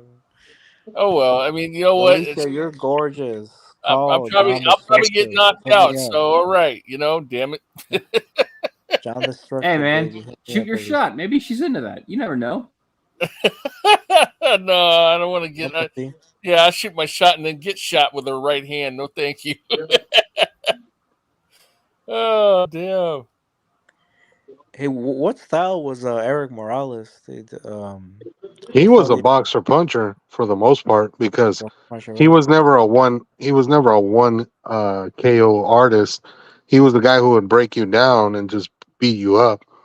Yeah, but he could box. I mean, The best example of him boxing was look at what he did to Manny Pacquiao in the first fight they had. He took him apart just by boxing. He never once fought him toe to toe. He literally just took him apart just by outboxing him. And he was Yeah, doing I the was- same in the second fight until he did start fighting toe to toe, and I Manny was like "Oh, the okay, you gonna be rivalry. this dumb?" I always Yeah. like the rivalry between him And and that fight was over. That fight was over by the time he started trying to go toe to toe with him. Yeah. Him and Barrera had a great rivalry, though. They really did not like each other. Yeah, and now Fucking hate them each other. Didn't they fight now at them the stadium? fucking doing a podcast together and being friends is hilarious. Is That's it? just so Didn't they- weird to me. Are Yeah. they really? Oh my Didn't they god! brawl? Yeah, they have a podcast. They have a podcast together, country. It's called Un Round Mas. It's on They YouTube. Look it hated up. each other back then, man. I Yeah. mean, bad. I Yeah, remember seeing interviews and like they had like that. They would get emotional talking about the other one. Oh, I mean, yeah. like, they'd be pissed off. And I'm Yeah, like, exactly. "Man, these motherfuckers really hate each other, man. This is great." Yeah. Didn't Yeah, they, like, that fight was at a Yo, stadium? that guys, was real what- bad blood between them two. Yo, Yeah. guys, what do you think any drama shit's gonna happen before we get the finalization of fucking Usyk Fury, man? What's going on, man? Like Fury's not No, been. they're No, Nah, he's not no, gonna bitch out. too much on the line. Julius It's already gonna made go that. through. Too much money, too much pride.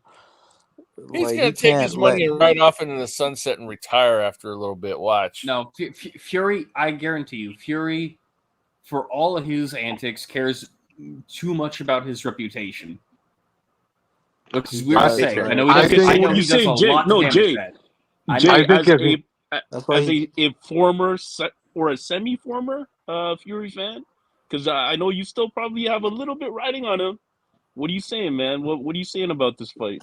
Damn, you're still defending this oh, no. guy. Usyk's Jason. winning. Get the Usyk's fuck out of winning. here, Jason. Get the fuck out of here. No, Kiss my ass. No, seriously, Jay. Seriously, Jay. What are you saying? Do you think Fury's gonna come in like a bit more serious? He's gonna drop some of that fucking. I think the he's going milk to try fat? to come in serious. I think he's going to try to come in serious, but I think it's a little too late. Why do you think that? Then okay, so the Nagano fight really just fucked me over with all the Fury thing because that was unforgivable. That was just But straight you up. do- You have no excuse. Unforgivable. But you do understand he always fights down to his competition, so he didn't take that fight serious. He He always came in exactly. earlier. He came in didn't. fat. He didn't properly prepare.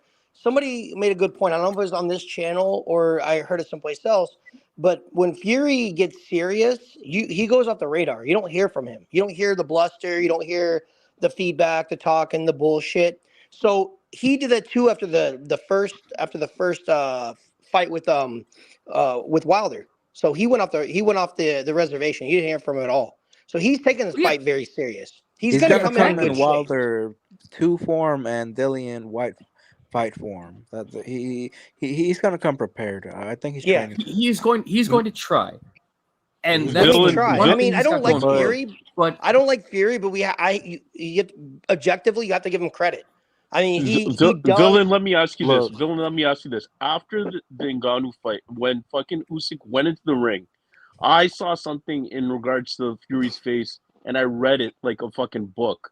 What did you see when you saw him doing the face-off with fucking Usyk?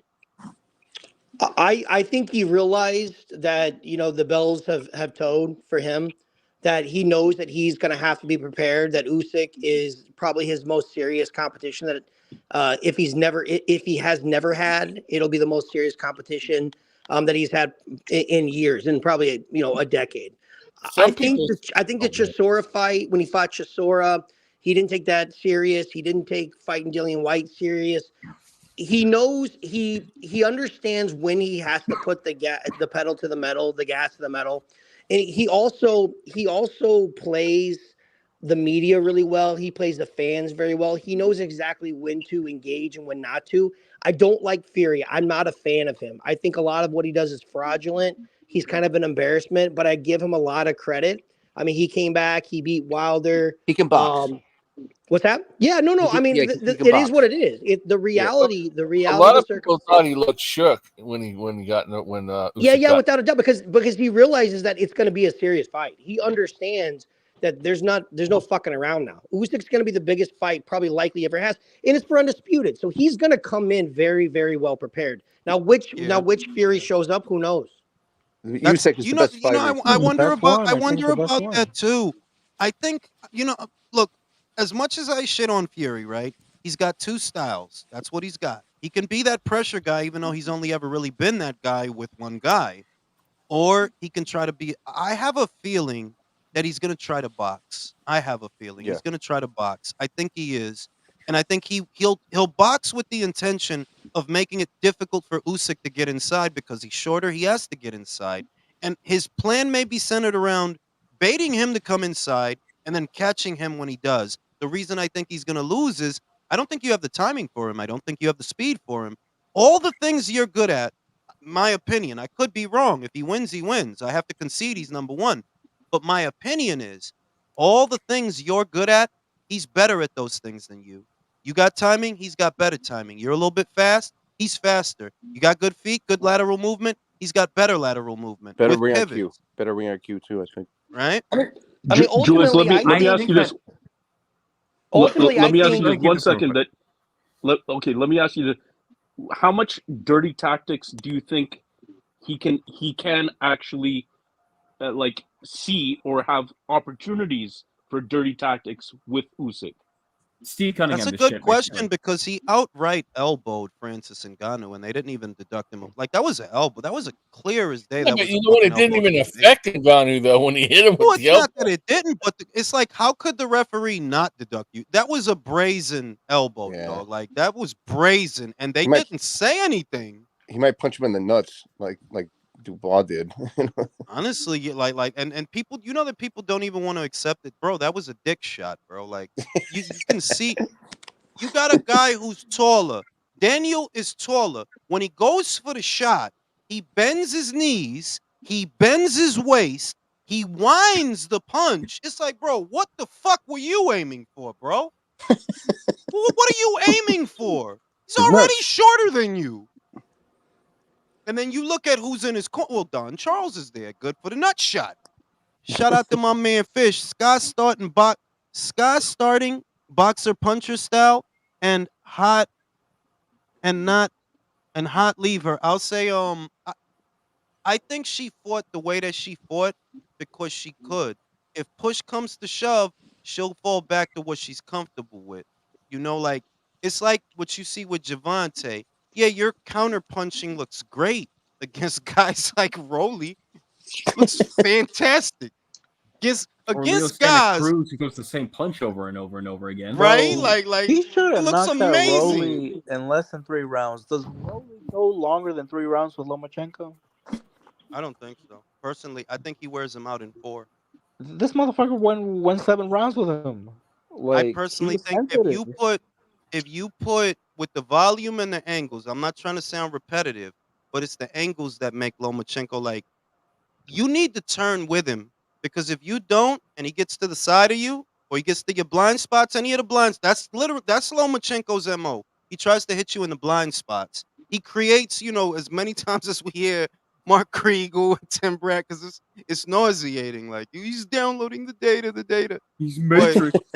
He's right, but Yeah. but what he does do that what's been effective for him and why people like to watch him is because he creates different angles and he hits you from those angles. These are not conventional angles he's punching you from. He opens you up with that shit, right? And then he pieces you up once he's in. So against a piece of shit, because Rolly's a piece of shit, bro. Like I'm not gonna pretend that dude sucks. Absolutely, he sucks, bro. I think he gets him out of there in 4 rounds. You're awful. That dude is awful. Or he no masses him. 2 rounds. Right? 2 Shout out rounds to of my man boxing. Silvacero. Anyone else think the ref will play a huge role? I think so, yeah. But Yes, I think because that, here's why. Here's why. Fury and AJ. That's the fight they want next. Yep. Yes. The reason I have a lot of faith in him is because those people aren't stupid. They've walked into hostile territory for most of his career.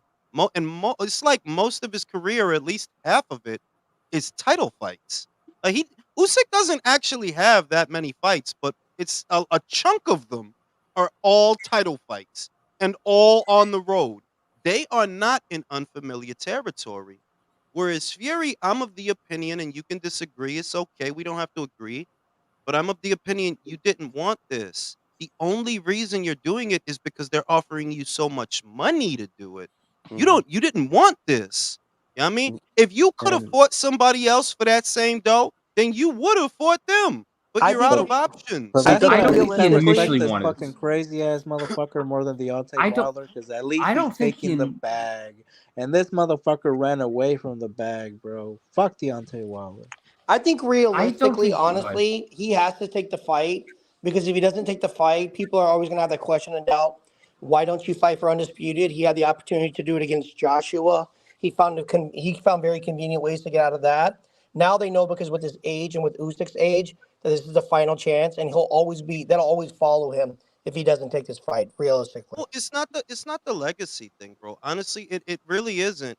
It's the scarcity of alternatives, which is like you already did the Ngannou thing, bro. You even went as far as conjuring up Derek Chisora for a third Yep. fight.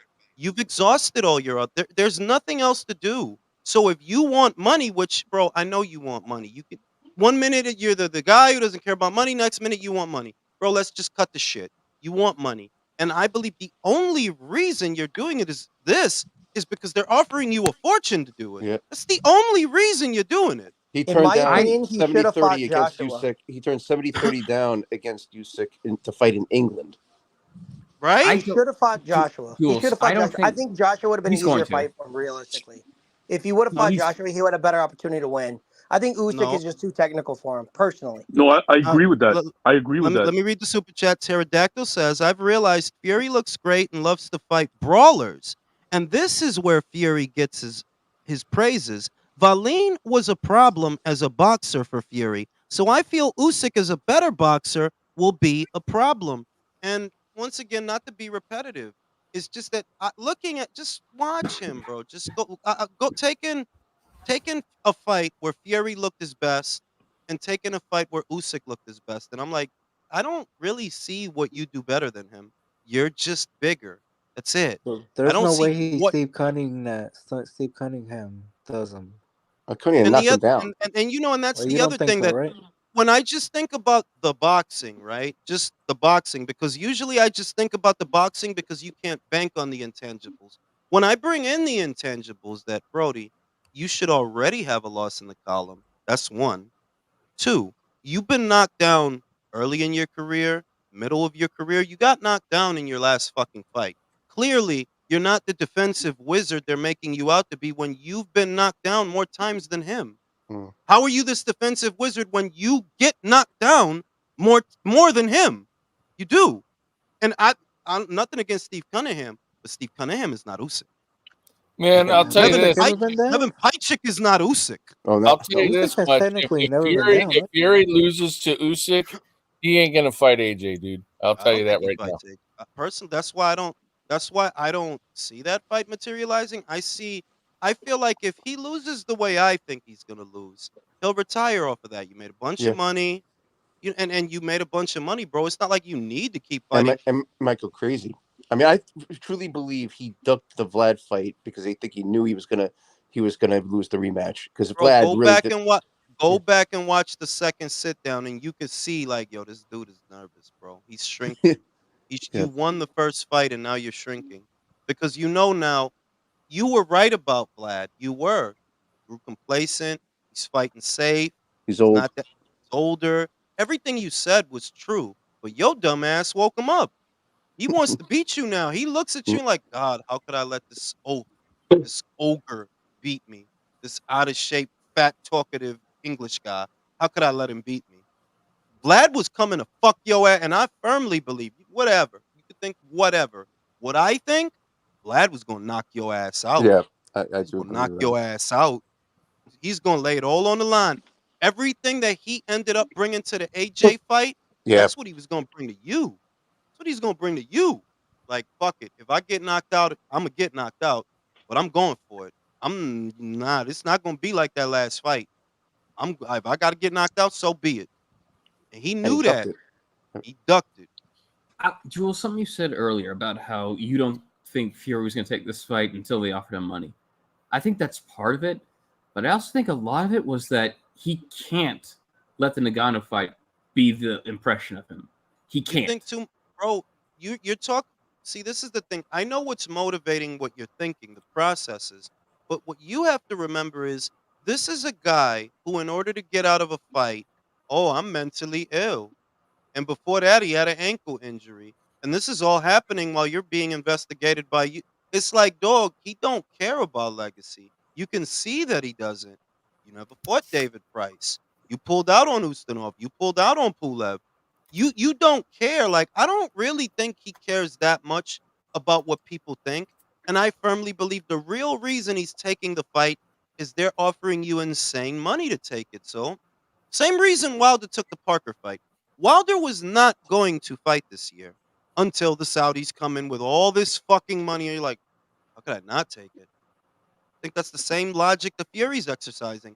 Because when you have the gall, when you have the audacity to fight Derek Chisora for a third, are you insane? And then you follow that up with Ngannou? Are you out of your mind? They would never let AJ do. Nah, dog. They would not let that kid do that, bro. They would not. They would go. They would crucify him. And I think a lot of people aren't saying the obvious of Fury though too. He's aged, bro, with the fucking lifestyle, the undisciplined fucking way he lives. His Yeah, that might timing have is a gonna be factor. shit. That's a good His point. time, look at him, yo. His timing is shite. He Yeah. ain't gonna And be he's able to older too, bounce man. in and out with fucking. He's younger than Usyk. Yeah. I think that for the first couple of rounds, I think he's taking his training. Look, I think he's taking this training camp seriously. I do, and I think that gives him about 4 rounds, 4 good ones, and you'll burn out. This guy, like, I don't want to talk him up. I'm just going off of what I see. And what I see is this dude drains you. You don't know it while it's happening. He does it to everyone.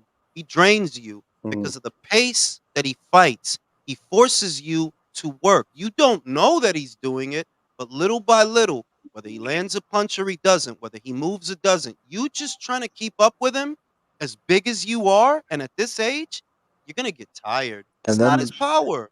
and then the It's that way he he makes you recovers tired. also, like you could beat the shit out of Usyk, and then that motherfucker just comes back and he'll Bro, look start at the beating the shit out AJ of shit. you. AJ hurt his ass, and then the next round, all right, motherfucker, you want to fight? All right. Fucking 3-4 punches landing. He Yep. came back, bro. He Accuracy. Yep. resurrected. He has good recovery powers. A He's lot very It's of a mental confident. lot of a discipline lot as of what well, guys. a lot of what you see from Fury or a lot of what you've heard, it's hyperbole. That's not saying he's a bad fighter. I don't think Fury is a bad fighter, but I do think there's a lot of hype there. Like it's hype, bro.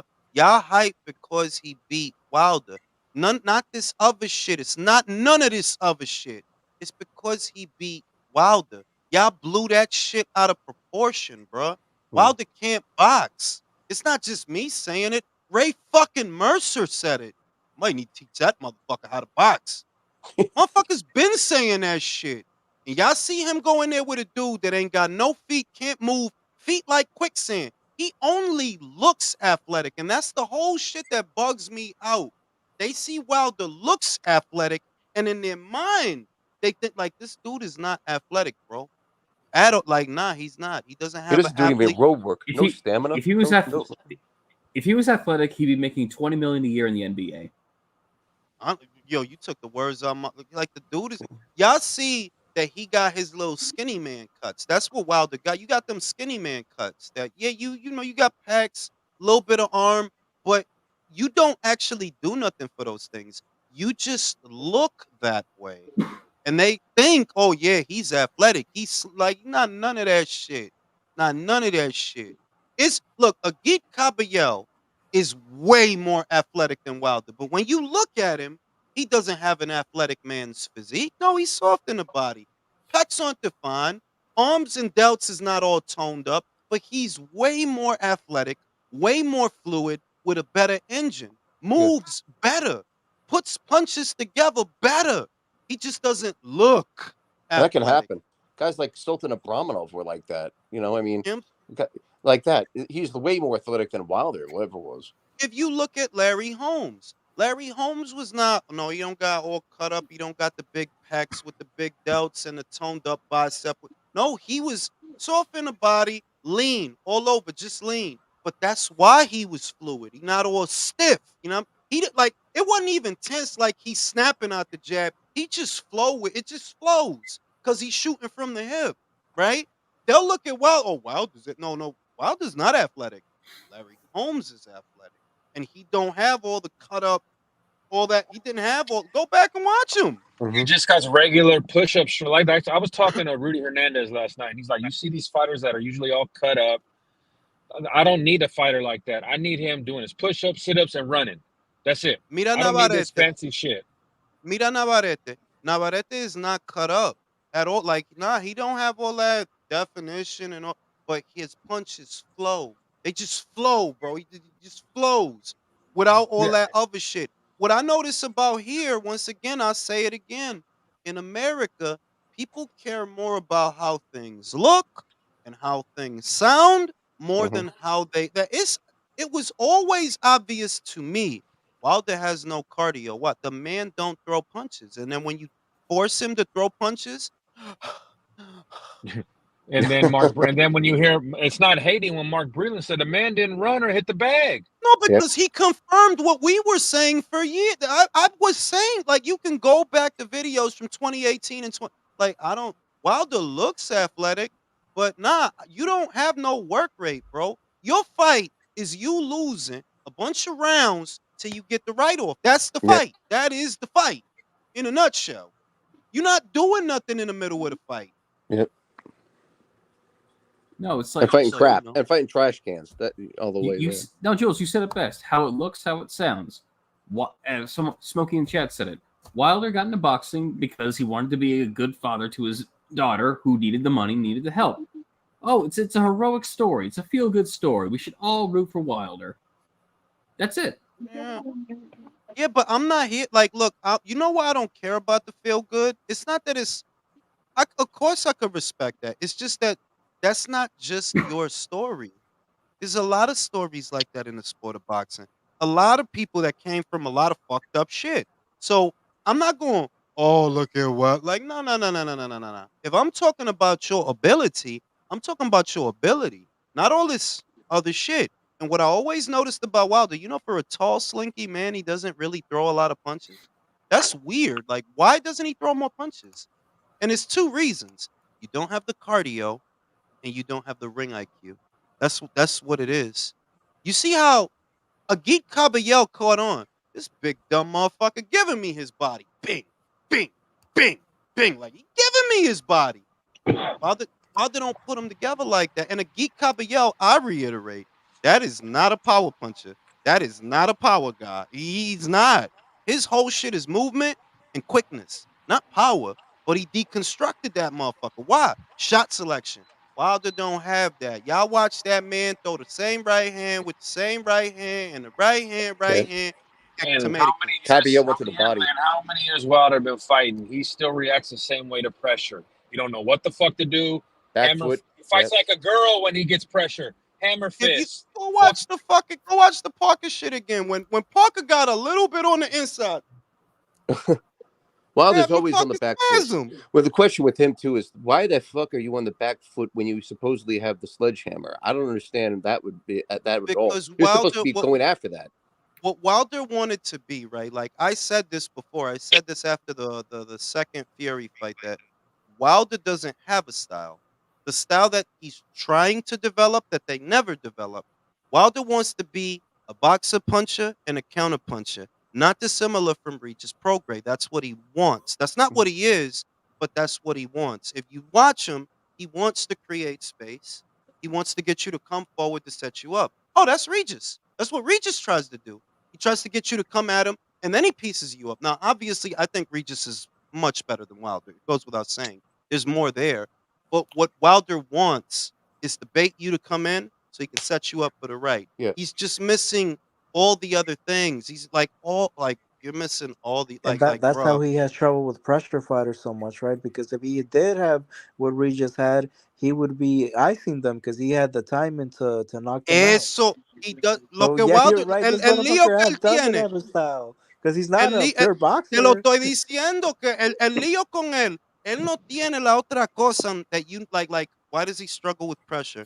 Because you don't have the fluidity or the combinations to fight people off when they get it. You don't have it. Regis has it that if you get it, yeah, he can fight you off if you get in on him. If you sell past his jab and you inside. We saw that in the Zepeda fight and the Kirill Rillick fight. They're like, yeah, if you get in on him, he's gonna fuck you up. Wilder doesn't have those things. He doesn't have combination punching. He doesn't have shot selection, and he doesn't have feet.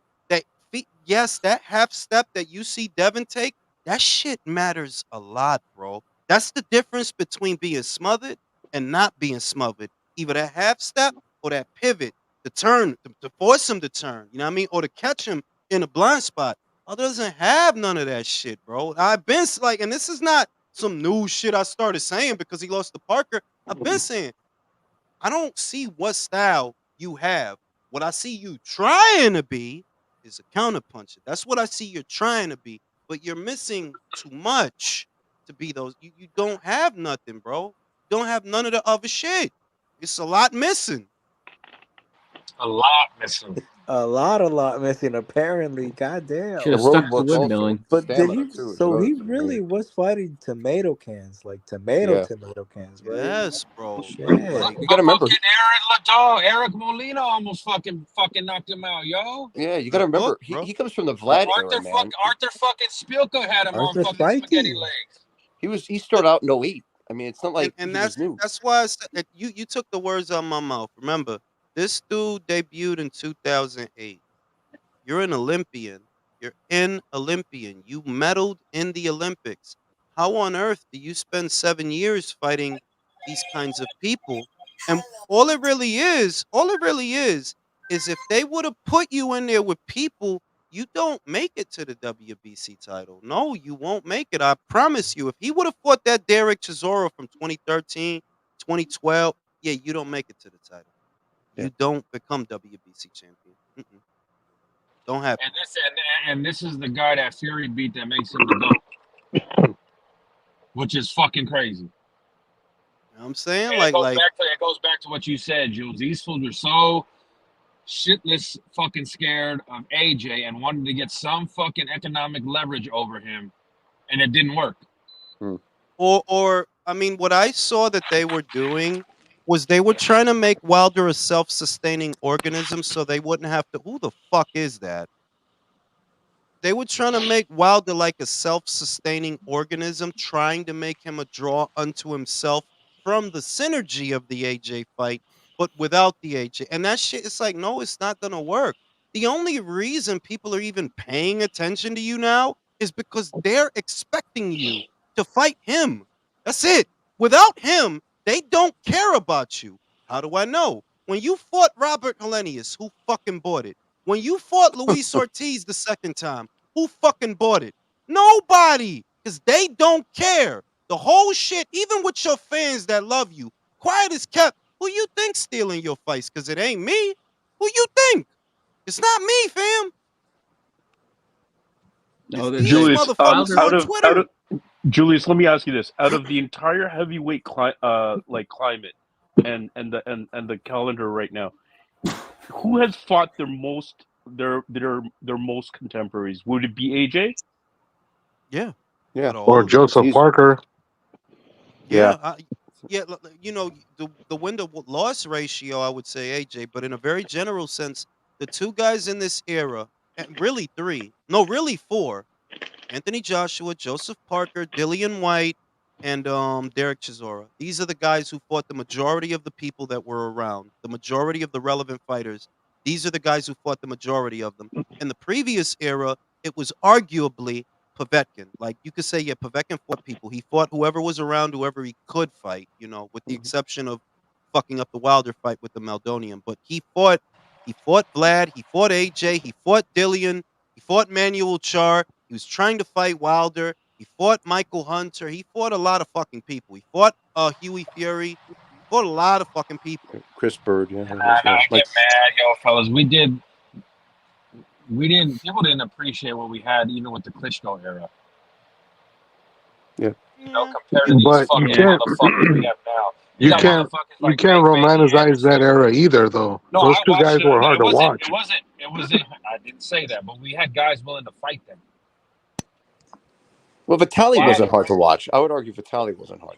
Vitali wasn't hard to watch. You still got a good fucking payday. Yeah, Vitali wasn't hard to watch. It's just more along the lines of that the teeth pulling. I guess you had to appreciate, if you were going to appreciate that era, you would have to appreciate it the way that we appreciated cruiserweight before it became political. See, it's political now because Boxer's there and Matchroom's there and Golden Boy's there, right? But before that, it wasn't political. People just fought. They just fought. No fuss, no muss, no diva shit, no shenanigans. They just fought. And that was what you liked about it.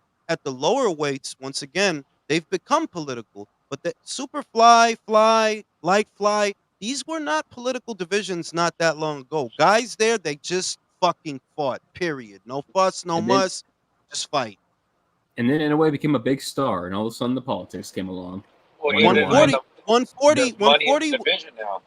140 was the same thing. That 140, 140 was always 147's ugly little sister, but you didn't have to worry about, you were not deprived of fights because they just happen on a regular basis. It's like you don't have to worry about it. The politics and the prima donna shit and then the bitch shit was up there at 47. You didn't have to worry about 40, but now, yeah, it's political because Rolly's with PBC and these guys are with Matchroom and those guys are over here. It's like a whole fucking thing. Plus the division's deep.